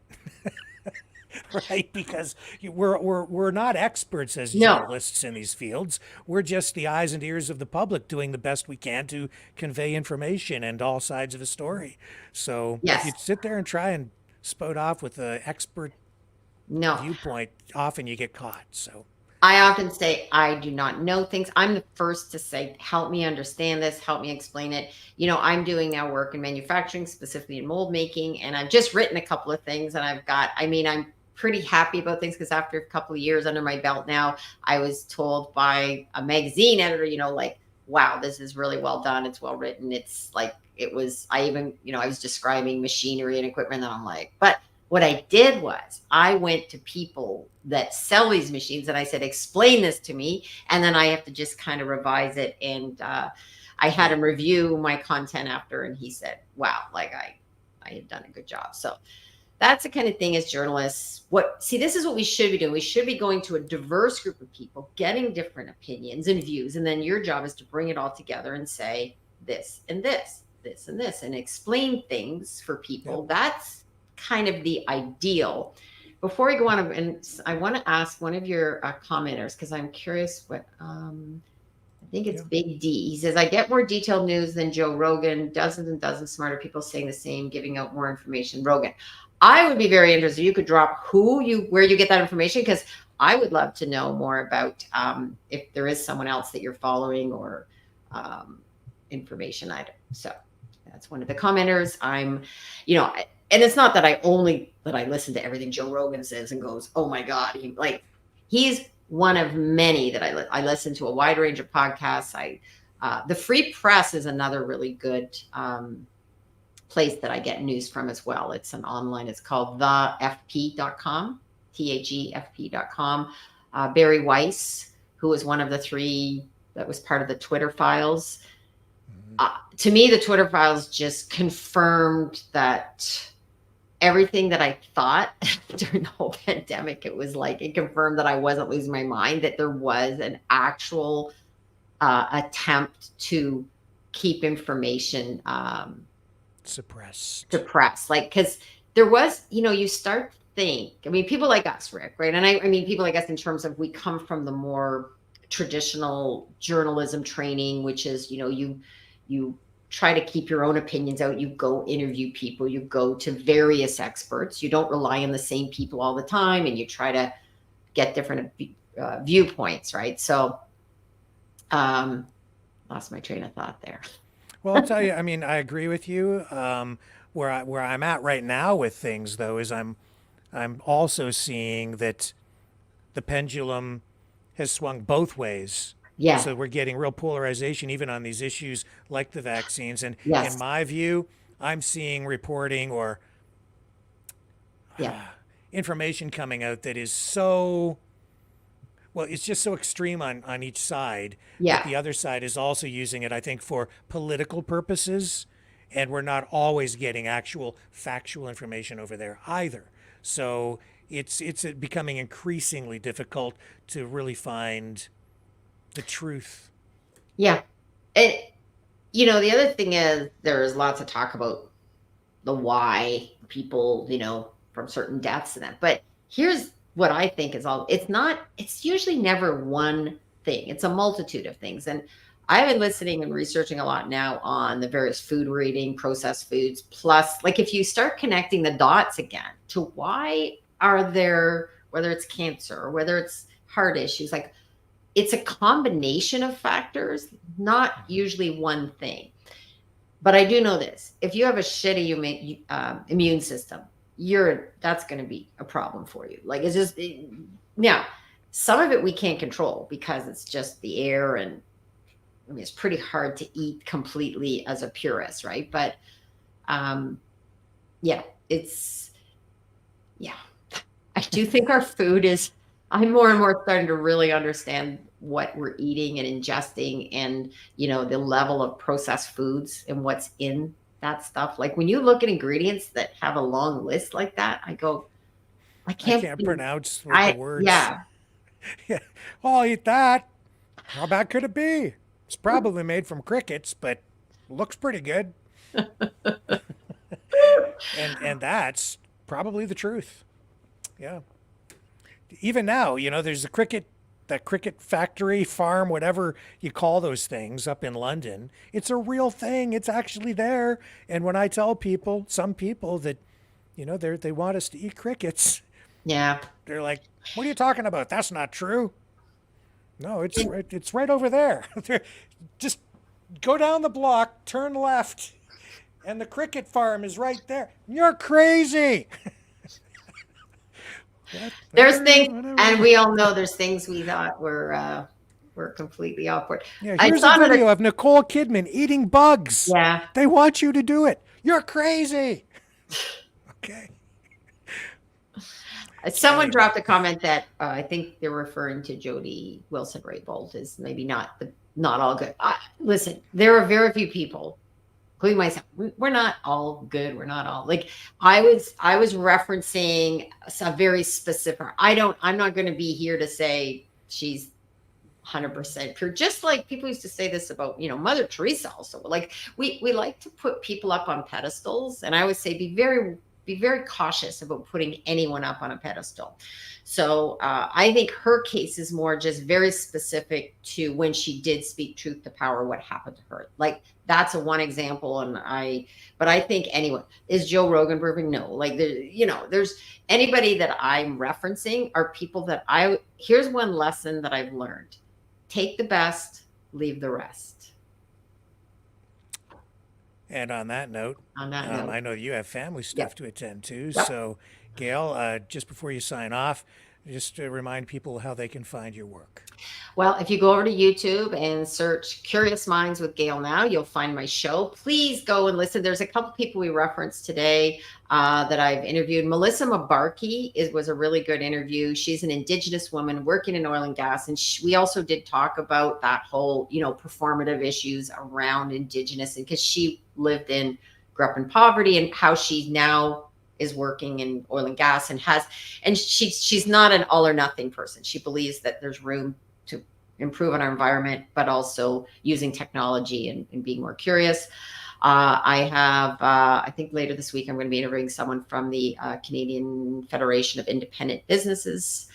A lot of the work I do focuses in manufacturing, but I also do other topics as well if it relates to curiosity. So please come over there, and some of you commenters, come on over and drop some comments and questions. And if you have any ideas, I'm always looking as well for interesting people to interview. So. Awesome. Gail Robertson, thank you. Okay, thanks, Rick. Have a good night. And thanks, all commenters. Thank you for your comments. I've been reading a lot of them. So thank you. Keep the comments coming. And have a great night, everybody. All right, see ya. Okay, bye. Okay, guys, and I'll be back right after this. Hello, world. Are you awake?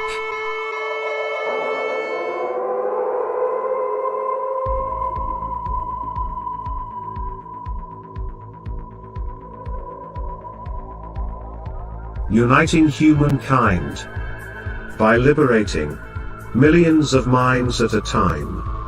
Maverick News. The world is watching.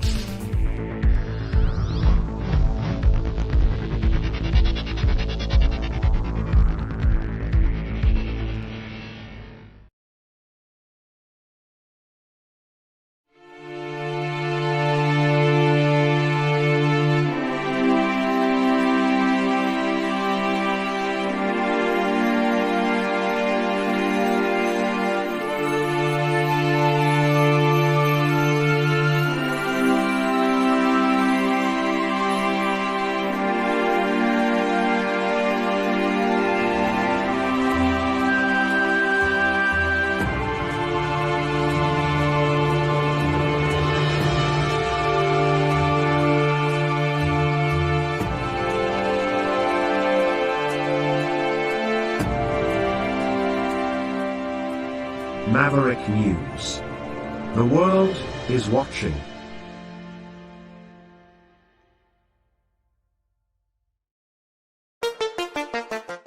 The New World Order.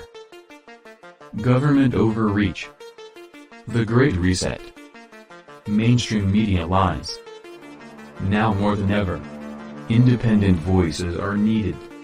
Donate now, at freedomreporters.com. That's freedomreporters.com. Maverick News. The antivirus program. For your mind.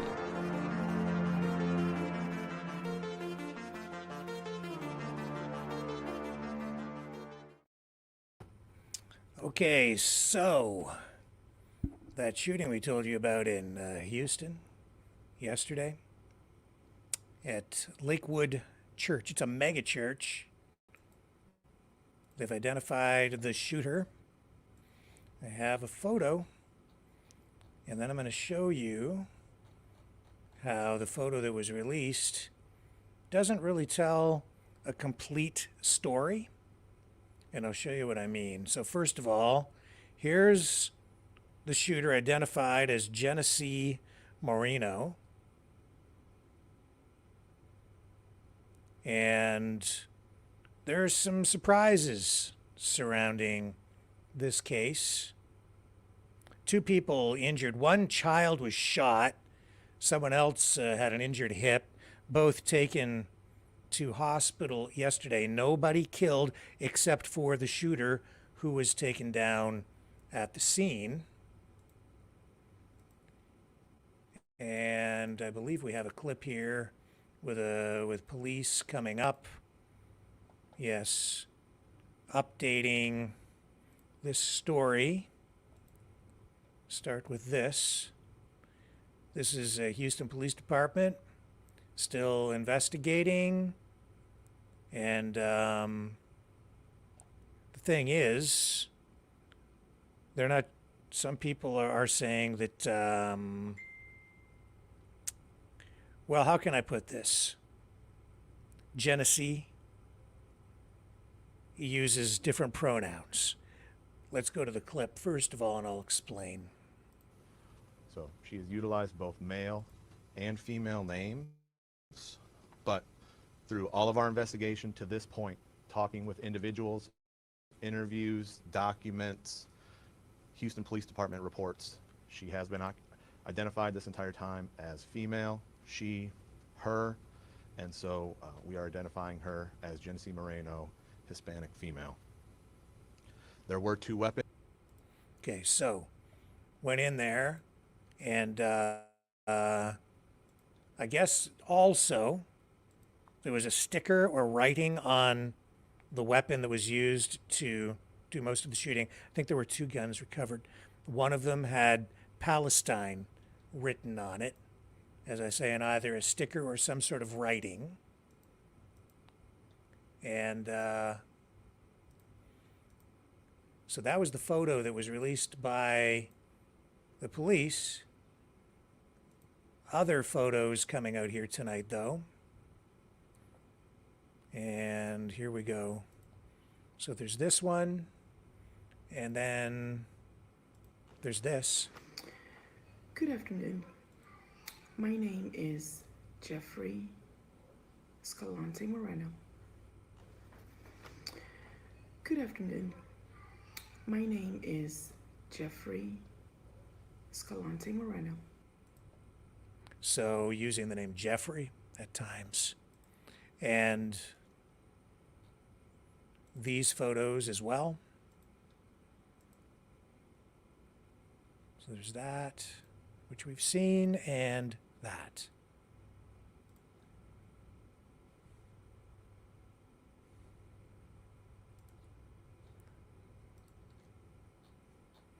Interesting story. Hang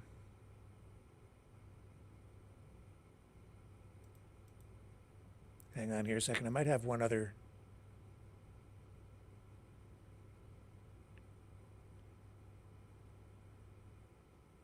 Yeah, it's okay. We've got that. And the story continues, obviously.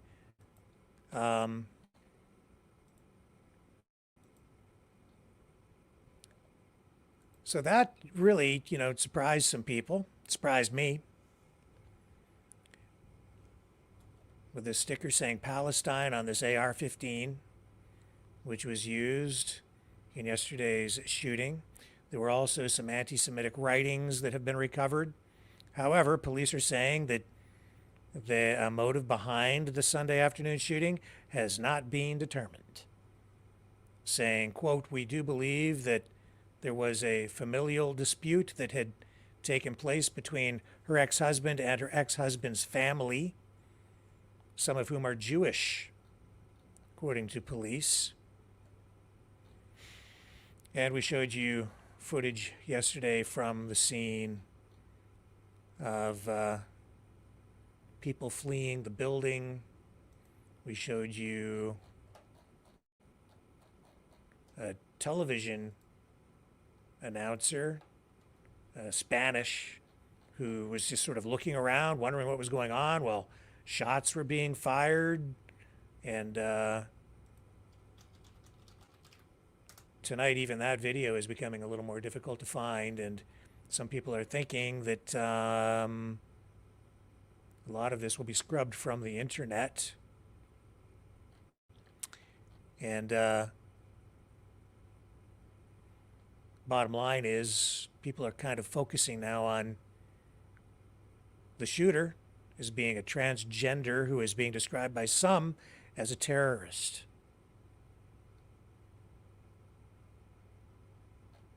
Because of the word Palestine being written on the weapon, and because of the writings. And yesterday at that news conference that we showed you, we didn't get to the pastor who also spoke. We do have this clip. Joel Osteen. Here we go. I think that's it, yes. I found his comments to be, I don't know, when I heard them yesterday, and I'm sharing them here with you now, the something about the tone of what he's saying I found odd, but let's just run it and you can assess. Just believe that, you know, we're going to stay strong. We're going to continue to move forward, and there are forces of evil, but the forces that are for us, the forces of God are stronger than that. So we're going to keep going strong and just, you know, doing what God's called us to do, lift people up and give hope to the world. Again, I want to thank all these gentlemen because, you know, I can only imagine if it would have happened during the 11 o'clock service. We were in between services going into the Spanish service. So, you know, if there's anything good of it, you know what, she didn't get in there and do a whole lot worse damage. So we thank God for that He's watching over all of us. And as the chief says, we're going to keep going strong and bringing hope to the world. But thank you again, gentlemen. Thank you. So maybe I just maybe I'm just finding it odd because he's trying to find something positive or a silver lining in it. I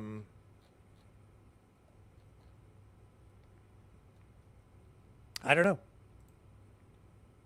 Here's some footage from the scene yesterday inside the church. This is a different angle. This is different footage than what we showed you yesterday. Share it with you here now. Ooh.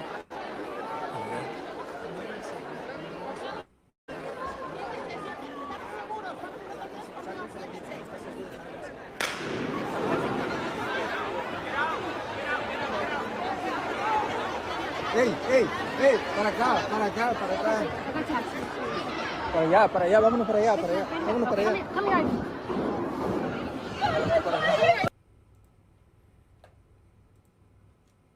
I don't know.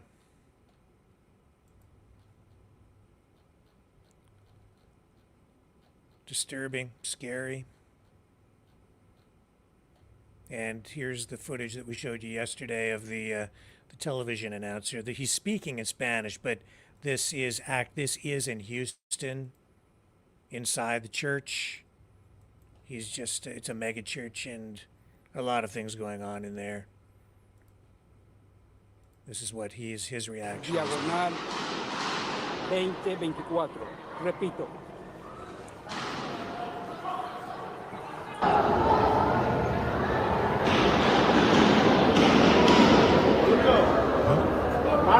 They call this transit.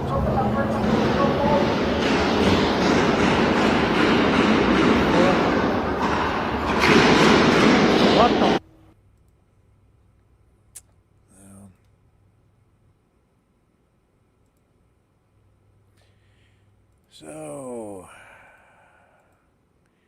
there's also a story from Global News tonight. This is an exclusive Global, but I'm going to just acknowledge the work they've done on this. And I heard about this. I don't know if we've mentioned this on the program before or not, but the Canadian government, the Canadian military, has 83,000 rockets ready to be decommissioned. They're NATO standard. Ukraine wants them.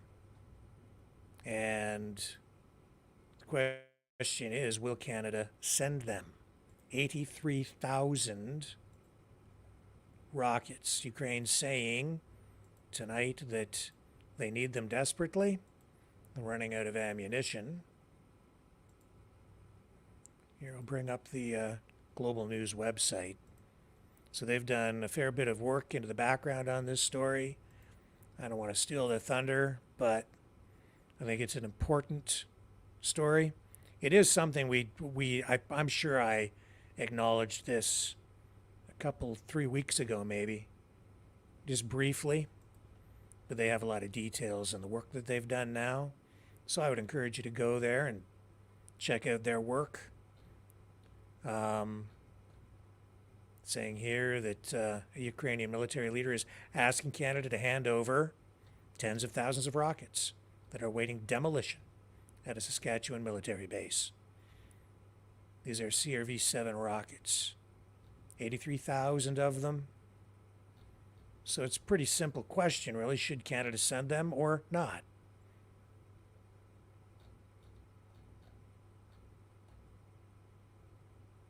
And they say about 8,000 of them are in like pristine condition. So rather than blow them up and demolish them or defuse them or do whatever they do with them to get rid of them, they're saying send them to Ukraine.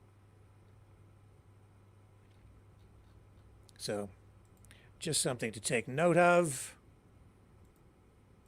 And I'm going to queue up some other stories, and I'll be right back after this.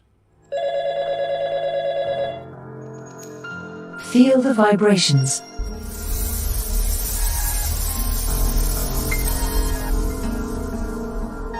Our quest continues.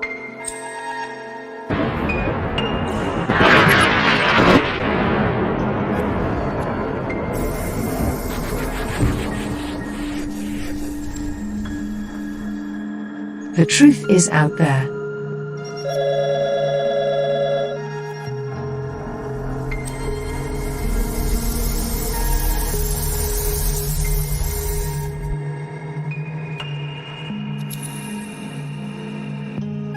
We are Mavericks.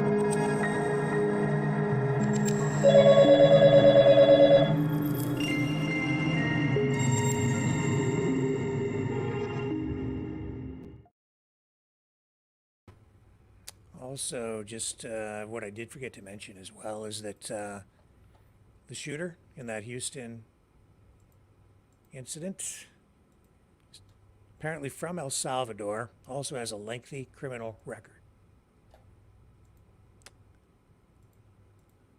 So we'll see if anything more comes of that.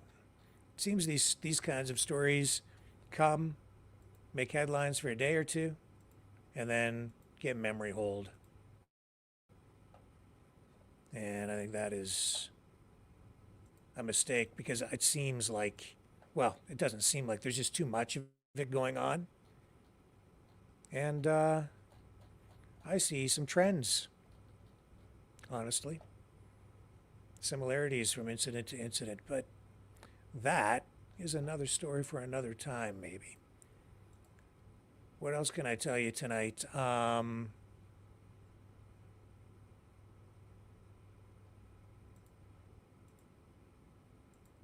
We also have, I think we're going to go to the phones here in a moment. We've kind of touched on the Tucker Carlson thing. I was going to run more of that, but there's really, even though he was speaking at the World Government Summit, what he was saying, we've reported on here many times before. We've already touched on the story, so it is probably not worth just rehashing what we've already talked about or expanding on it too much. I don't think there's much new information there, really. Just notable that he was there, invited to speak at this event, Maybe what I will do is run a couple of, well, just a short clip of Klaus Schwab appearing on the same stage as Tucker Carlson today.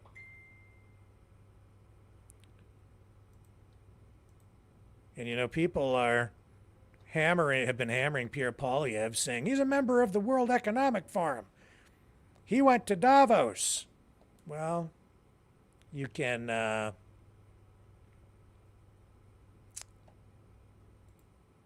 guess you can assess for yourself what you think of Tucker Carlson taking to the stage today at the World Government Summit. Globalists on display there. He actually did have a couple of critical things to say about the people who spoke before him during the day. So I don't blame him for going and getting on the stage with those other globalist leaders like Klaus Schwab, who we bring to you here now. Humankind will enjoy many more opportunities and possibilities. It's a transition. It's a transition from we first had the transition about 100 years ago from the agricultural society to the industrial society.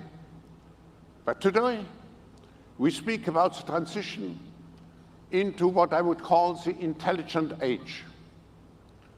And I did something maybe unusual. I took ChatGPT and I had a long discussion with ChatGPT, with my pot, if I may say so, to see how this new era will look like. And finally, I had about 20 pages of text, and I asked ChatGPT, summarize the text and tell me now, based on our discussion, how will the new era, the intelligent era, look like? And I read you the text. Envisioning a future propelled by the technologies of the fourth industrial revolution, we see a new dawn of human civilization, one that harmonizes technology with the deepest needs and aspirations of humanity. This vision unfolds within a society where artificial intelligence, robotics, the Internet of the Things, 3D printing, genetic engineering, quantum computing become the foundations of our daily life, yet are guided by a profound respect for human values, creativity, and the natural world.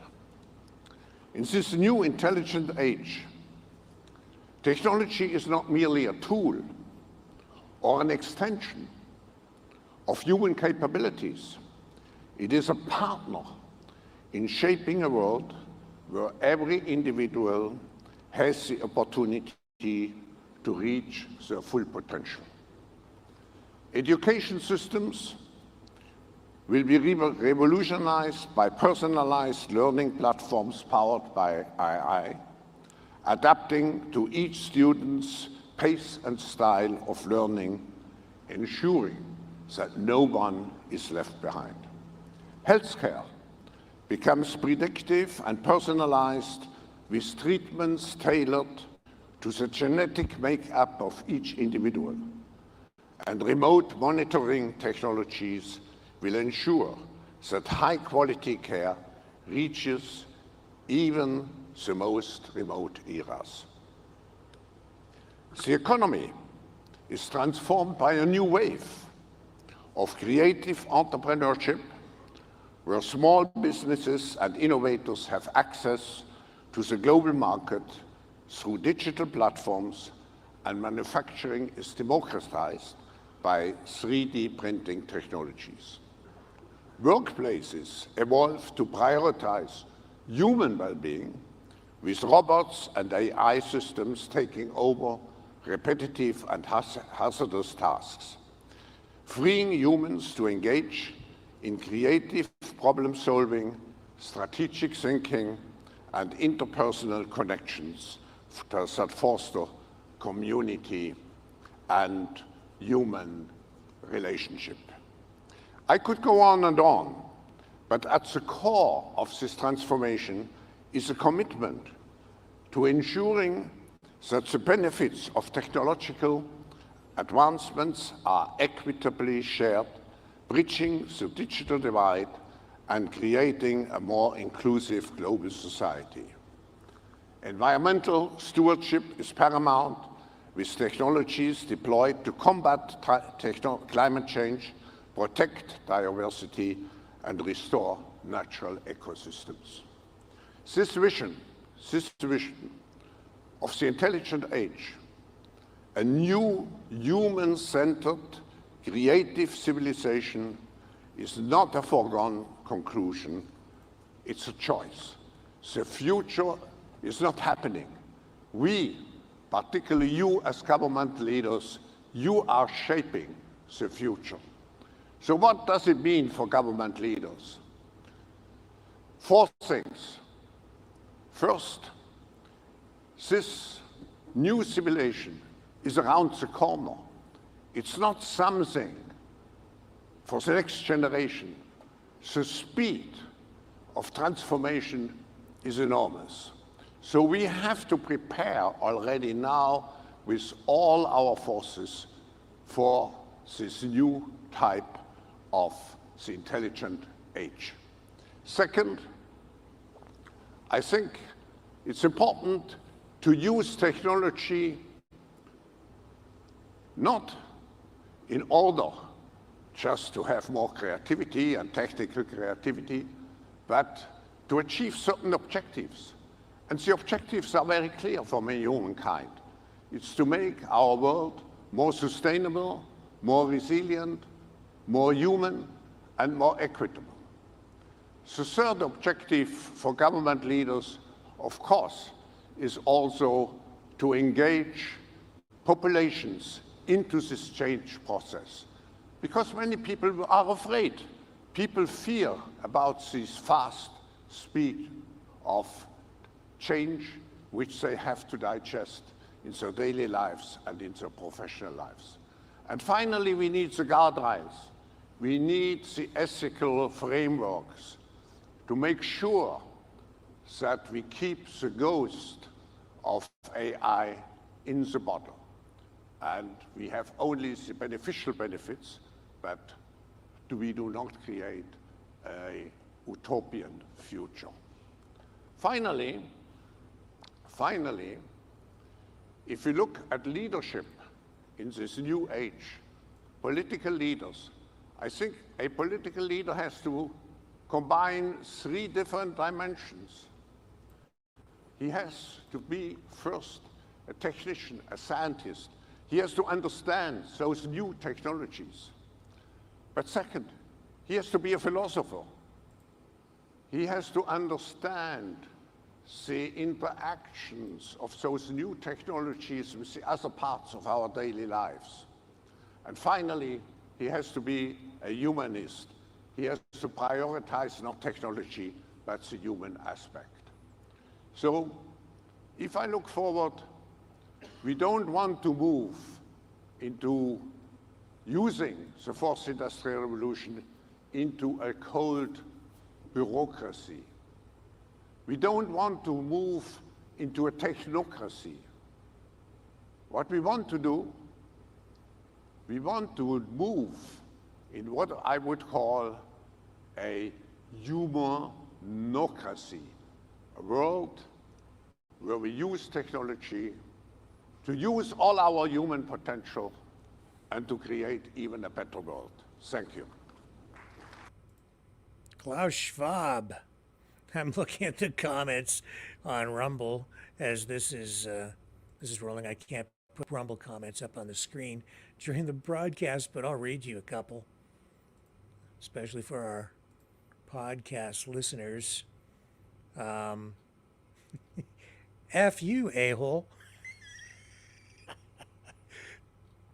Not surprising. I can't read that one because it's way too violent. Bugs for you, filet mignon for Klaus.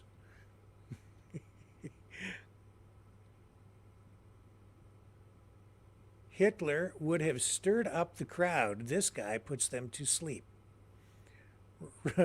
Okay, enough, Rick. You're pissing us all off.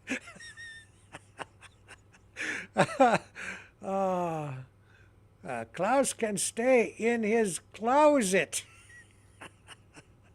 These are funny. Turn this guy over to Lord Leo, King of the Dungeon, says Dom Bom. I've had enough of Schwab. It goes on.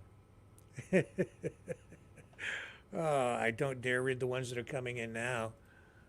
We'll get banned for sure. Okay, I'll take a break. Then we're going to come back. We're going to take another shot at this new phone system.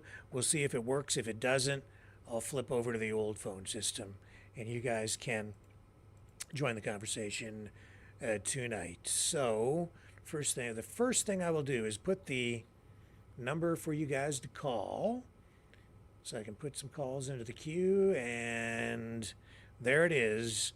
You can call now. The phone lines are open at 1-888-722-1071. It's on the bottom of the screen. Call now. Call often. I will be right back after this.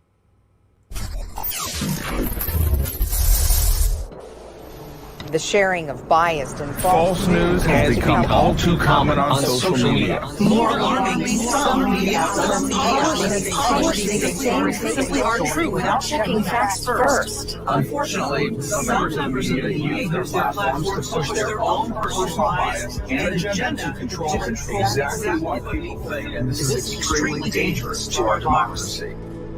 In an ocean of lies a century deep, the truth awaits. Choose not the red pill. Choose not the blue pill. For both are an illusion.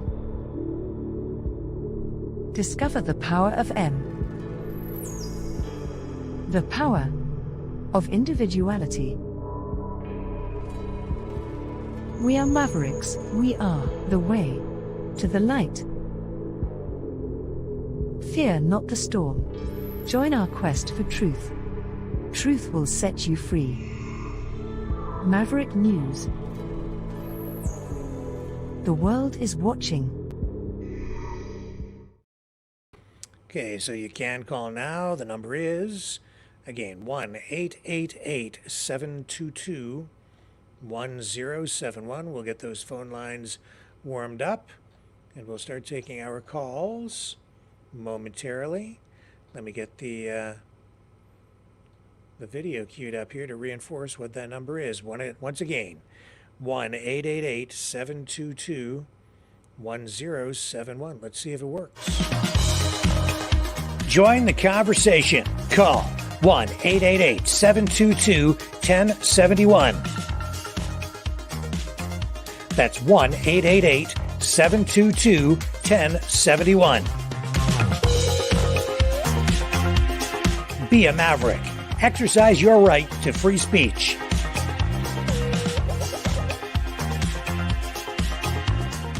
Call 1-888-722-1071. The phone lines are open. Call now at 1-888-722-1071.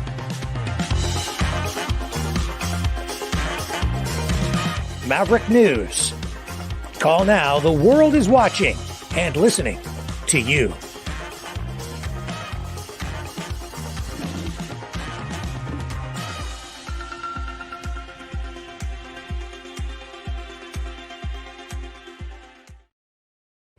And if you call in, punch 0 to join the conversation when prompted. So dial 1-888-722-1071 and then just tap on the 0 and you'll be able to join the conversation here on the Maverick News Channel.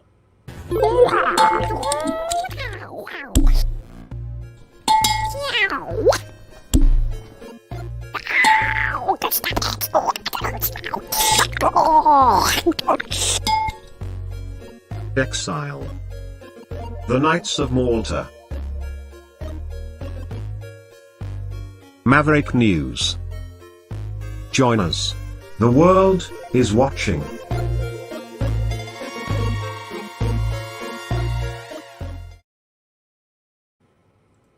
Okay, those phone lines are open, so you can call and weigh in on tonight's conversation.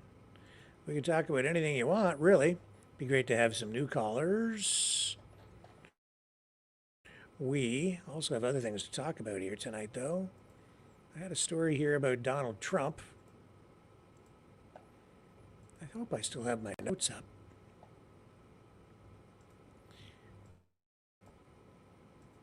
If you want to talk about the church arson, you want to talk about the Lakewood Church shooting, we can talk about that.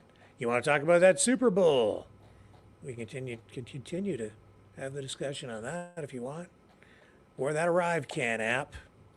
But Trump has asked the Supreme Court to pause the immunity ruling in the 2020 election case. That lower court's decision that rejected his claims of immunity from criminal prosecution. So we're following that. And we'll pick up our first caller of the night. Hopefully we can hear what's going on. And go ahead. Who's on the line?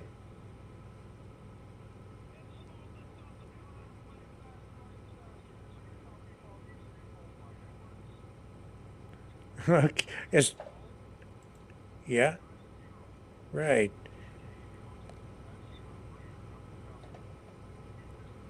And hopefully people can hear you. Can people just tell me whether you can hear the mouth of the South on the other end of the line tonight? Just checking the chat. Can you hear them, folks?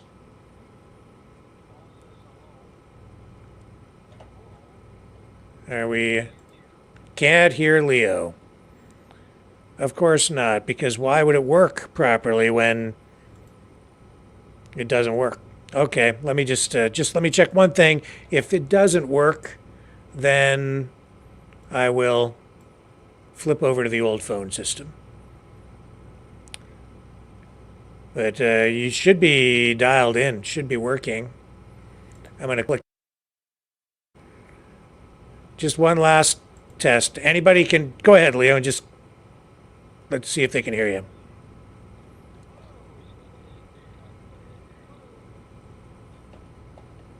Any luck there, folks? Are we getting Leo on the other end of the line? I don't know. Okay. They're not hearing you. Okay. I'll dump out of this. I'll go over to the old phone system. Give me a moment, and we'll get you on, Leo. You'll just have to call in on the old number. It still works. I just have to get it fired up. All right. I'm signing off of this. See ya. Okay, folks, let me just get that old system fired up here. Ignore that number on the bottom of the screen. This won't take but one moment, and we'll get this thing working. The old-fashioned way. Sometimes the old ways are the best ways. It's just a very expensive way. And I have to punch a bunch of buttons here. But yeah, Trump, that immunity case, that will be precedent setting once it is finally resolved. It's an important question. And, you know, people say a president is, no politician is above the law. Nobody is above the law. But different laws apply to different people in different ways. And, for instance, you know, if you're the president of the United States, yeah, you know what? Sometimes you have to kill people or the leader of any country. And with that in mind, laws do apply differently. So when he's talking about being immune, I kind of think about it in those terms. Okay.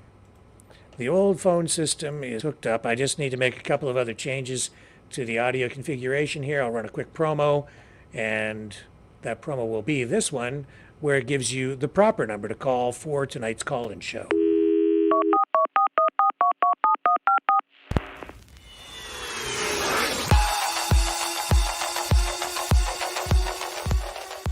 Join the conversation.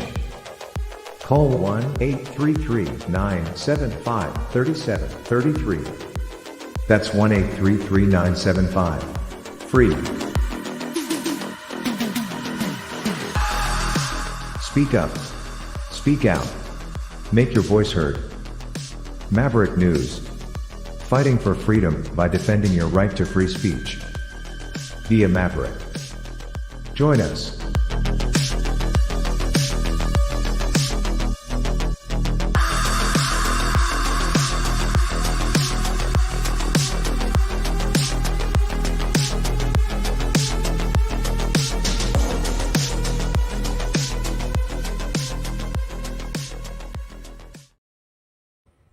Okay, rock and roll. Look at that. The old system back up and running. And let's bring Leo in on the call this way. Hopefully it works now. Okay, Leo, you go ahead. The floor is yours. Hello. Hello. Can you hear me? I hope so. Hello. We should be able to hear you now. It's all set up the way it used to be. Okay. The Arrive scam. Yeah.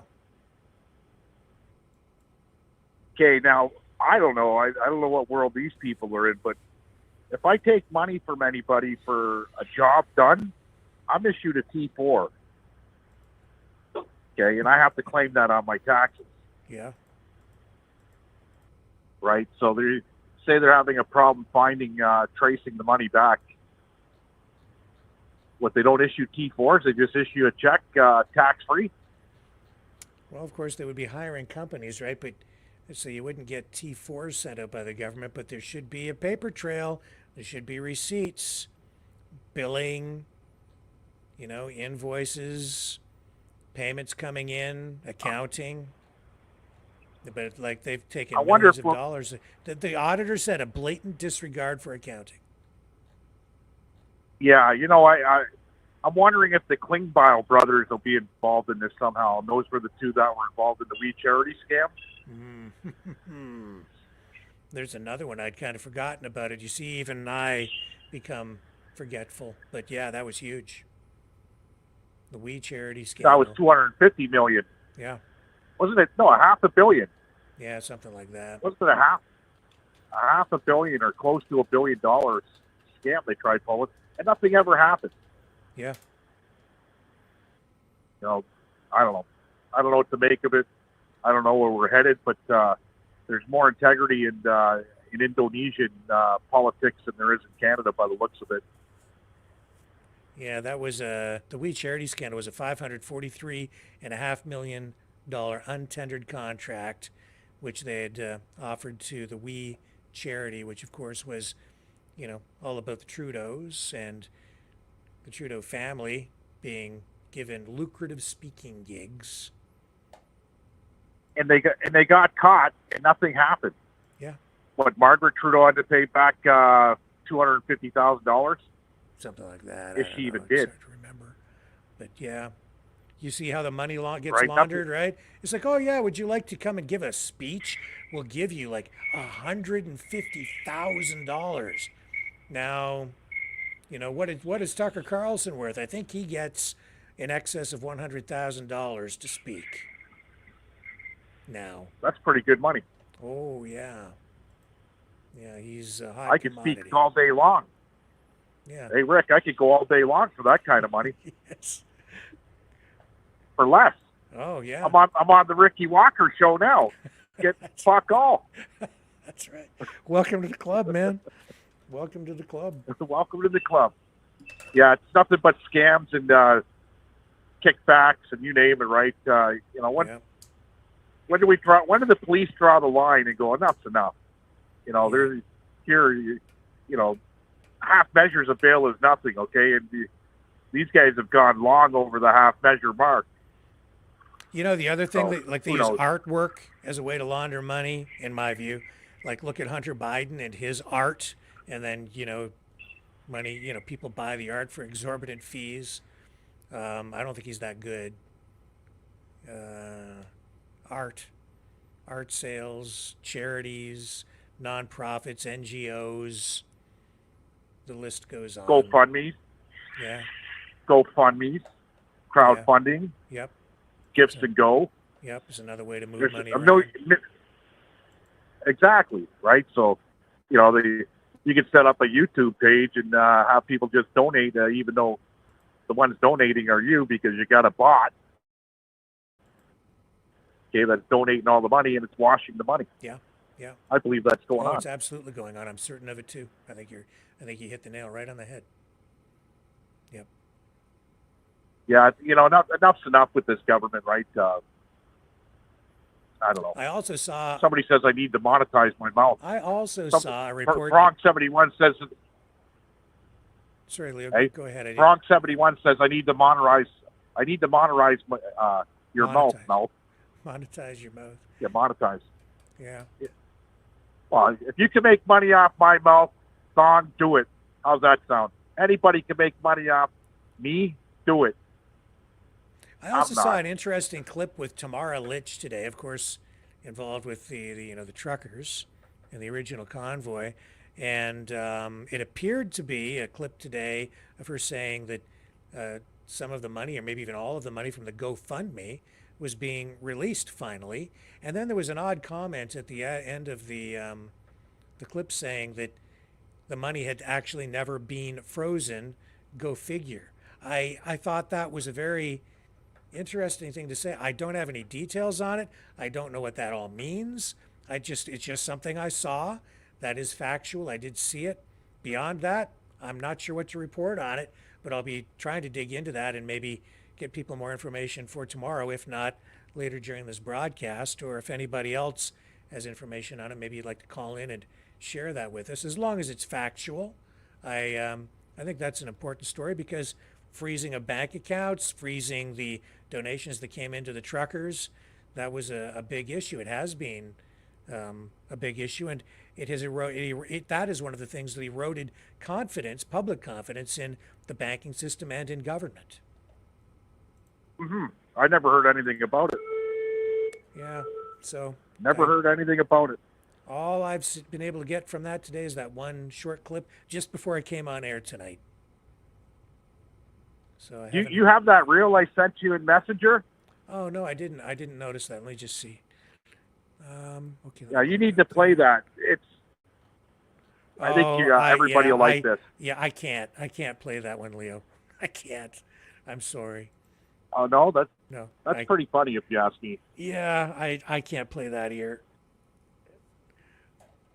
Oh man, I thought you were fun, Rick. That was a funny one. Yeah, no. But to tell everybody, what's her name? Mophead, who speaks for the president. What's her name? Yeah, his the press one with secretary. The mop. Looks like the Garbage Patch. Yeah, looks like the Garbage Patch Kid. Yeah, I forget her name. It's done like with AI or whatever, right? It's so important. LaPierre. Yeah, she's so important. I don't even know her name. Yeah, I think that they kind of made her face look like Obama's, right? So, anyway. Yeah, Obama's face in his voice, and I think Paul. I don't know. Somebody probably posted it up somewhere. Yeah. Dragon, I don't know. But yeah, I thought it was pretty funny when I watched it. I went, wow, that's pretty funny. That's really funny. For me, anyways. As for Joel Osteen, yeah, there's a guy there, Joel Osteen. He's done really well. Yeah, I don't know much about him, but he's got, pretty deep pockets, probably, right? Huge. He makes Billy Graham's wealth look like a joke. Right? I'm going to look it up. People lose there's a fine line between religion and a cult. That's a cult all day long. He says here that he's estimated to have a net worth of over $50 million, with his church taking in $43 million a year in collections. Heck, man. Craziness. That's nothing. That's money laundering. That's nothing. Look at the Arrivecans. He's got nothing on Trudeau and the Liberals. They were spending almost $60 million on one app. Come on, Joel. You got to get with the program. Got to get caught up, man. I hope to see something come out of this, but who knows, right?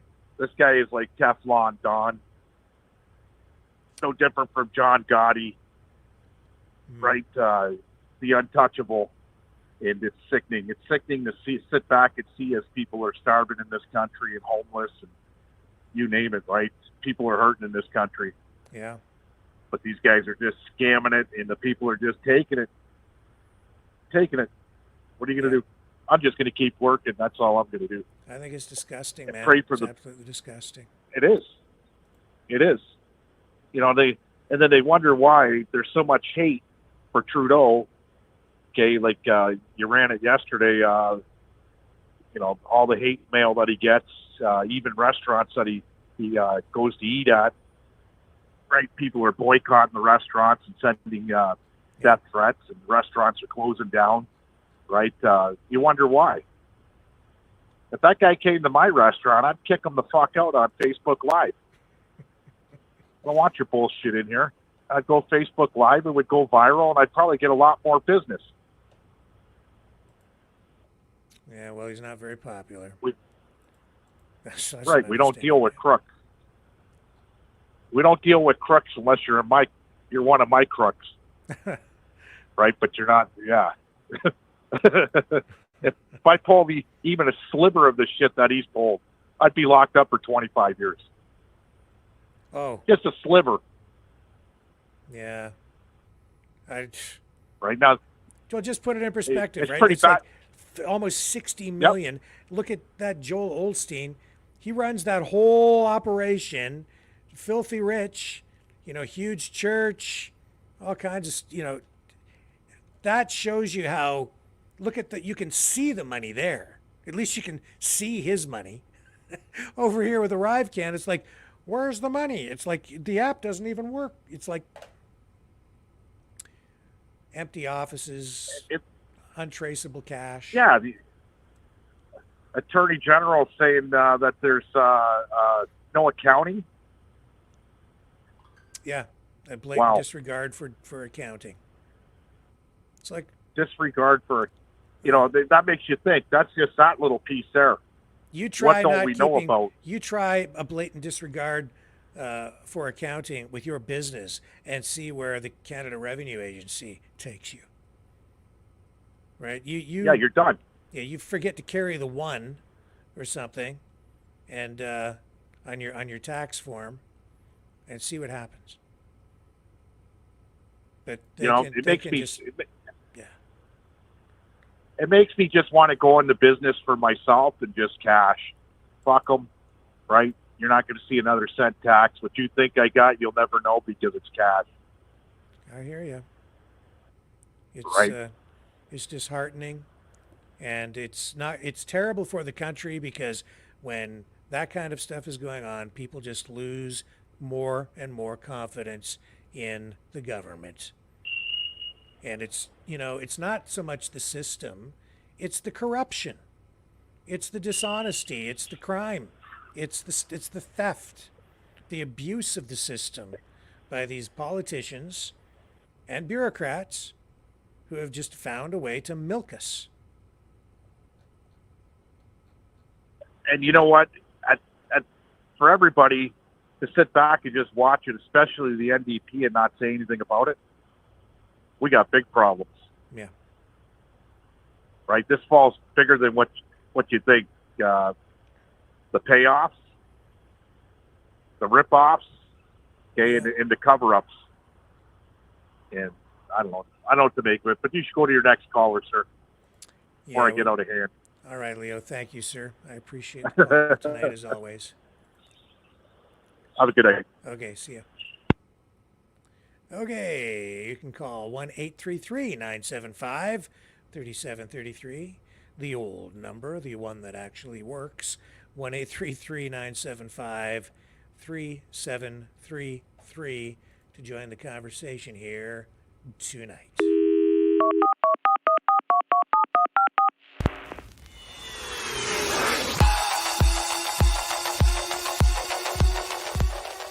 Join the conversation.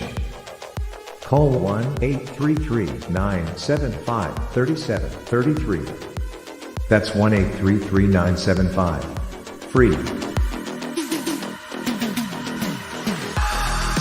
Speak up. Speak out. Make your voice heard. Maverick News. Fighting for freedom by defending your right to free speech. Be a Maverick. Join us.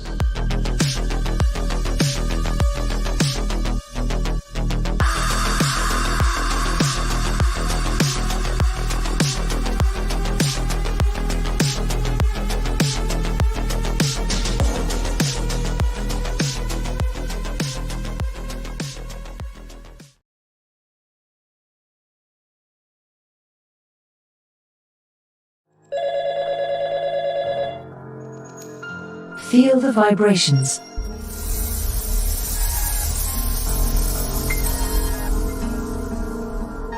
Our quest continues.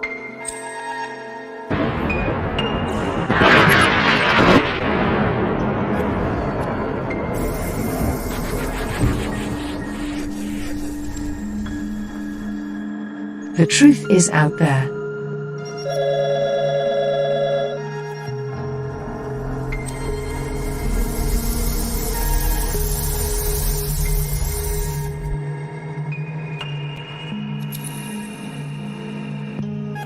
We are Mavericks.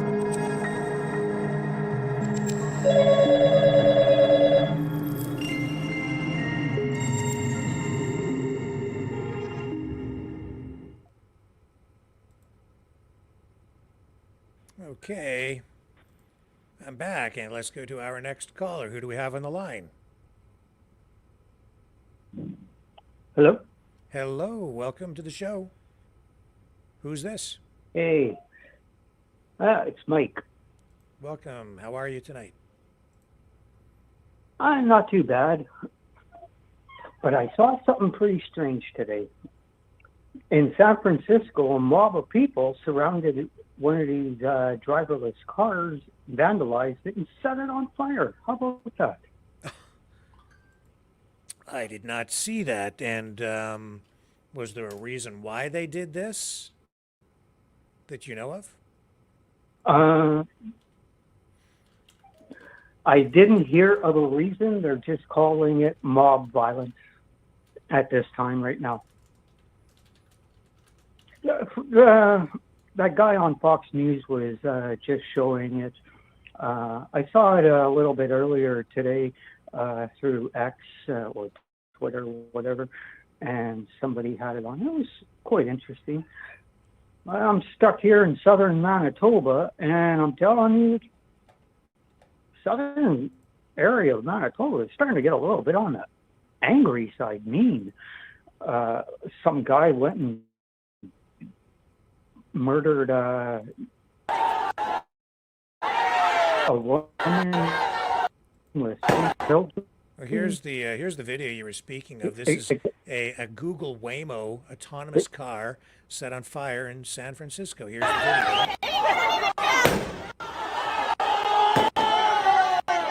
Yeah, that's it. Well, there's a few videos of it. That shit is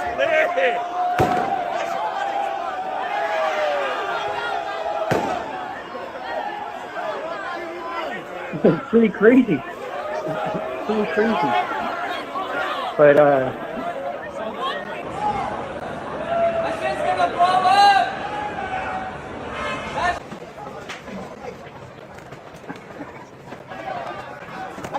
you know,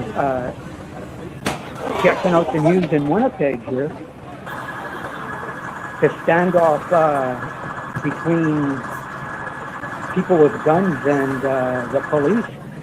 the other day, I think it was 3 police officers got shot. Not dead, but, wounded.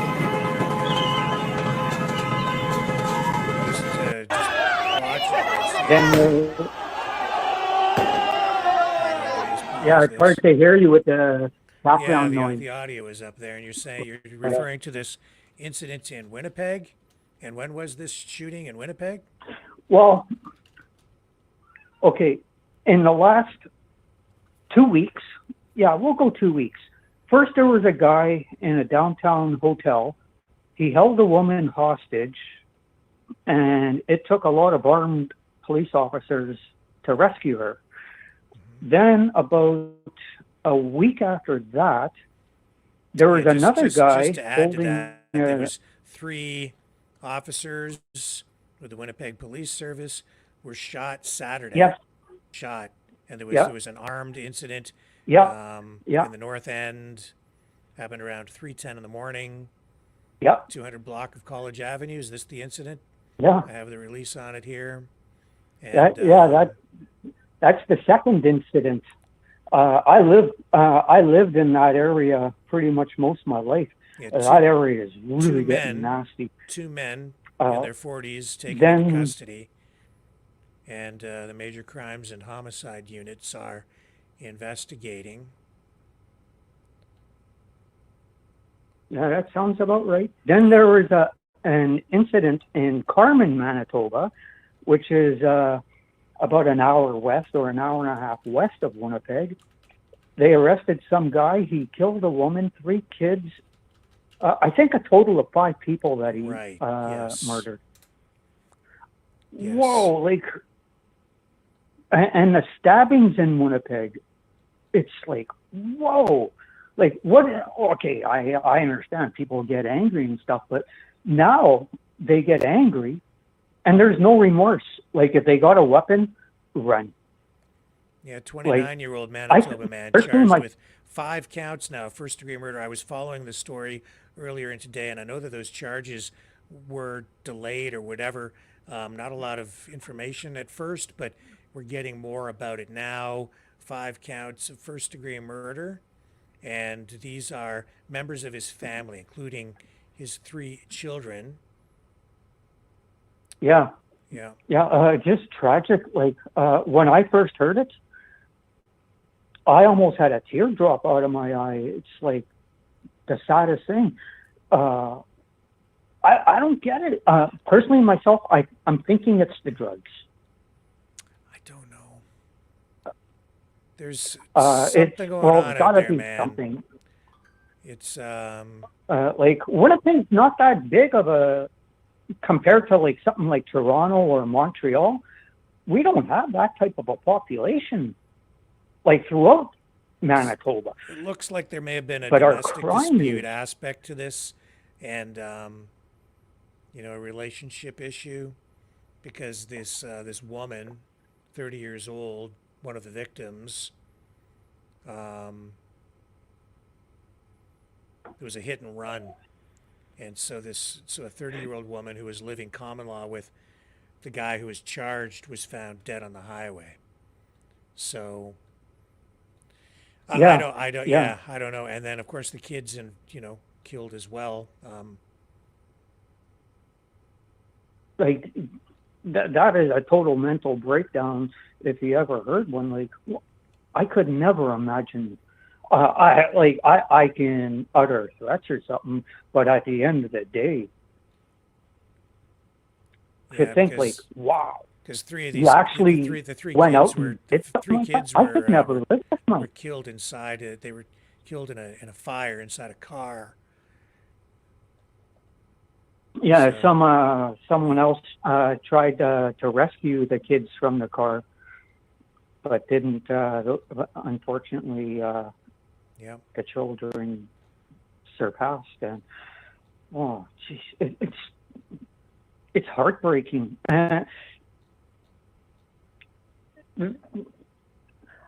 It's a lot of. I hate saying it, but when you bring in a whole bunch of people that don't have a future, and they've been lied to that, oh, things are going to be great here, we'll help you out and everything. Then they get here and they go, what the hell? Like, when do I get a roof over my head? Like, so people are starting to get angry, and other people are going like, we give all this money and all this money, but nothing ever gets done. I think there's got to be some serious auditing done to everybody in government. Yeah. Well, like, the listen, corruption is beyond. Yeah. But Rick, I'll let you go. Thank you, Mike. I'll let some other callers have their time, and Excellent. maybe they got something decent to say. Have a good evening, sir. Thank you. I appreciate the call, and we'll move on here now. Hello? Go ahead, John. How are you tonight? You're clear as a bell. Clear as a bell. Good. What's up? Rough day doing my books. What do you call it? Income tax. Oh. Yeah. Well, burnt out. I'm burnt out. I haven't worked so hard in a long time. Yeah. Well, unlike the Prime Minister and the Liberals, you know, you better get your mathematics right, and you better have your accounting down. So don't forget to carry your one and get it right, or else. Oh, I had a big roughing with the government today. They were passing me around all over the place because they want you to do everything online now. They don't want to send you anything else in the mail. They want you to do everything online. And I told them, I don't do nothing online. No banking, no nothing. No nothing. I said, I pay cash for everything. I says, I hate computers. I hate remembering passcodes and everything. I said, I just don't want to deal with it. I said, I've been burnt so many times, ripped off. And I says, listen, I'm not going to file HST anymore. You can send me to the gallows. And she starts laughing. No, we're not going to send you to the gallows. I says, I don't give a crap. I said, I want everything in the mail so I can just fill it out and send it back like normal. Yeah. Anyways. Unfortunately, that's the way it's going now. That's the way she's going. Everything's going to be done online. Yes, sir. I don't do nothing. I don't pay my bills online. I don't do nothing online. I just watch your show. And I'm watching this city here. Ice Cold Ice Spice. Ever heard of her? Ice Spice? Spice? No. Slammed for satanic symbol. Oh, at the Super Bowl, yes, with Taylor Swift. Swift? Yep. I'm looking at her right now. She's in the U.S. Sun newspaper. Oh my God! I saw that. Yeah. Do you think that's what it was? Was it a satanic reference? Well, I'm looking at it. It is. Yeah. It is. I'm looking at it right now. Big logo on her shirt. Yeah. Or whatever she's got there. That one next to those people are all warped. I didn't enjoy the Super Bowl. It didn't. No? I lost a lot of money too. I made money, but I lost a lot more than I made. Put it that way. Uh-oh. So you were betting on the 49ers, okay. Were you? Well, I did, but I kind of figured out that Kansas City is all woke. They're Mahone. He's like a god, you know. They want him to break all Brady's records. They don't like Tom Brady because he golfs with Trump, you know. So they hate him. They talk bad about Tom Brady, you know. But Mahone, oh man, he's the best, you know. They've never seen a quarterback like Tom, whatever it is, Mahone. He walks funny. You ever seen him walk? He walks funny. He walks like, oh well. Here, let's run this video of. Is this their name? Ice Spice. I saw that. You know what struck me was the It looks like a cross. Yeah, that's the one on there. a necklace. That I found instantly disturbing. It's like, to me, it looks like an upside down cross maybe, or a crucifix of some kind. But she doesn't look very Catholic to me. Here we go. Wow.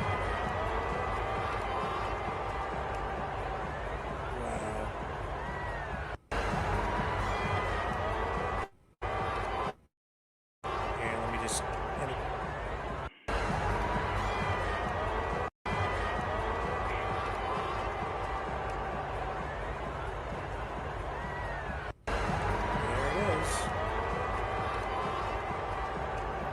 How do you feel about that, John? Yeah.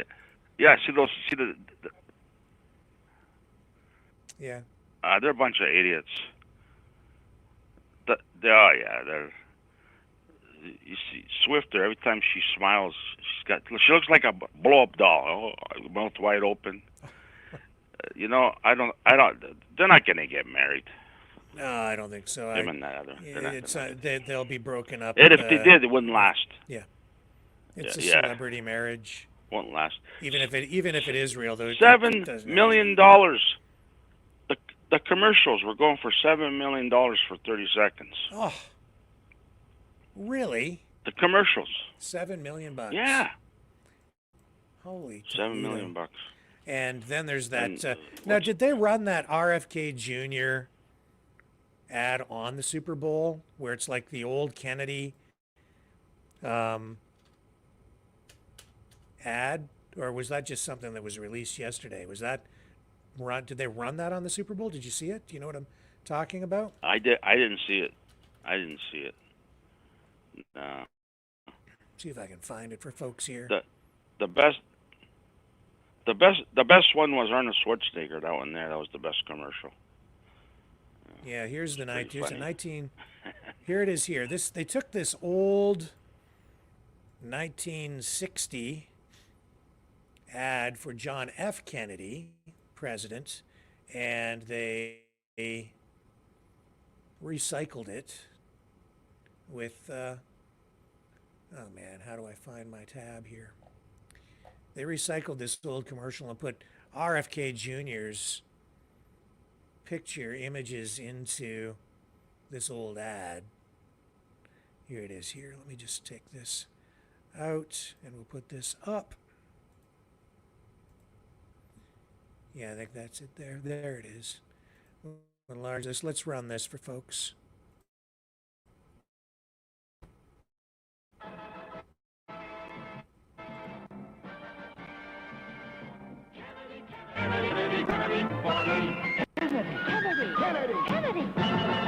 Do you want a man for president who's seasoned through and through? A man who's old enough to know and young enough to do? Well, it's up to you, it's up to you. It's strictly up to you.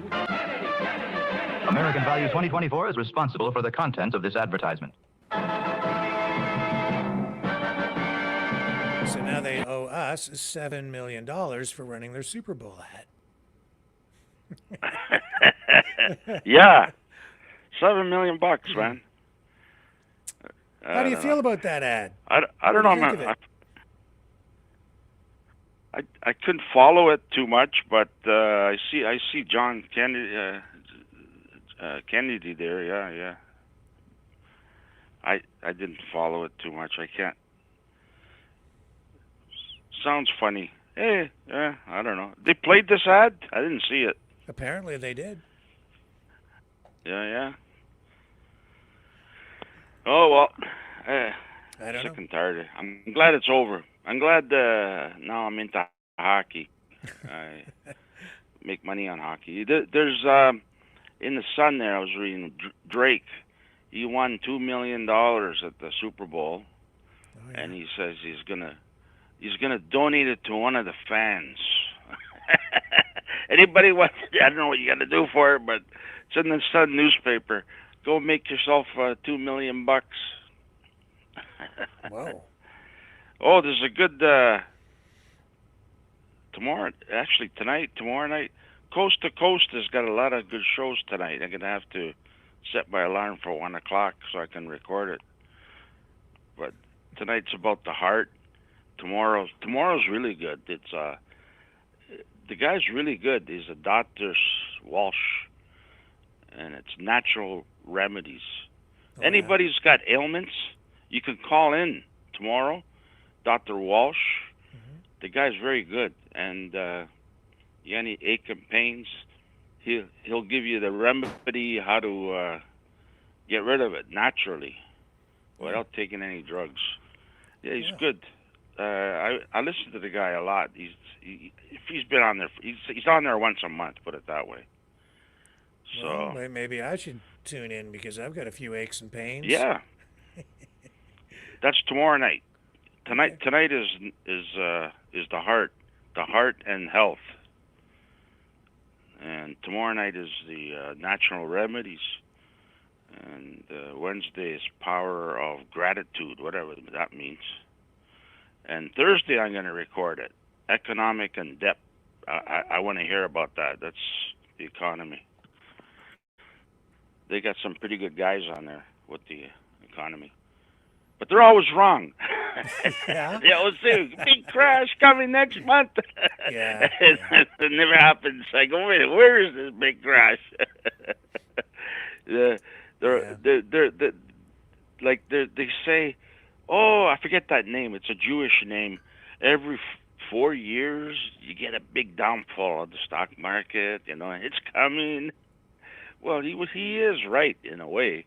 They do have a. It's always I forget what coming. it's called. It's just you don't know when. there's always going You to don't be know another when, crash. yeah. You just don't know when. But anyway, John, Don't it's know when. just about to the top of the hour here, so Good night. we should probably wrap it up for the night. And Yep. I appreciate you calling in as always. It's always a pleasure, sir. And Yeah, you should be getting something in the mail this week, by the way. Oh, Okay. thank you, sir. I really appreciate the You support. you got that fake 20 last week? No, I still haven't seen it, but I don't go to the mailbox. Okay. My wife goes to the mailbox, so I have to wait for her to go round up the mail. So, because it doesn't come right to the house. We've got one of those super box community box center things. Well, so it's good. You can play games on people. People go for it. It looks like the real thing. okay. Well, I'll look forward to it. When I get it. All right, man. I'll show everybody what it looks like. Take care, my friend. See ya. Okay, bye. Okay, that's John, and let's just wrap that up there. And the old phone system working properly, so that's a good thing. Pull that down over there, and you guys can support the show, as always, by donating at maverickdonations.com, or you can also donate at freedomreporters.com. Now, I do have still these shirts and hoodies and t-shirts. So for $60 or more in a donation, I'll send you one of these shirts or a hoodie. In fact, I'm getting... we've got the Exile of the Knights of Malta or the Maverick News hoodies available. And for a donation of $30 or more, I can send you a t-shirt. If you'd like one, just let me know what size you need when you make the donation, or just message me, and I'll get you all set up at freedomreporters.com. Now, you can also donate through the Rumble Rants. It works like the Super Chat over on Facebook, or on YouTube rather, but we're demonetized there, so they don't let us use that. And we're not monetized over there, so it's just you guys supporting us, really. That's it. That's the only source of revenue we have here to cover the bills. And that's that phone system. It chews up a bit of the budget here. There are a bunch of subscriptions we need just to make that whole system work. And I'm trying to do it as cost effectively as possible, but we need your support regardless in order to fund this whole operation. So thank you, everybody, for the support that you have provided. Without you guys, there would be no show. Simple as that. And it's not an easy thing to fund these, because we don't get $100 million from the federal government in subsidies. We get a great big zero. But we're still carrying on. And I will carry on tomorrow night right here. Same bat time, same bat channel, the Maverick News Channel, where we have the antivirus programs for your mind. Love you guys. Catch you tomorrow night, 6 p.m. on the flip side.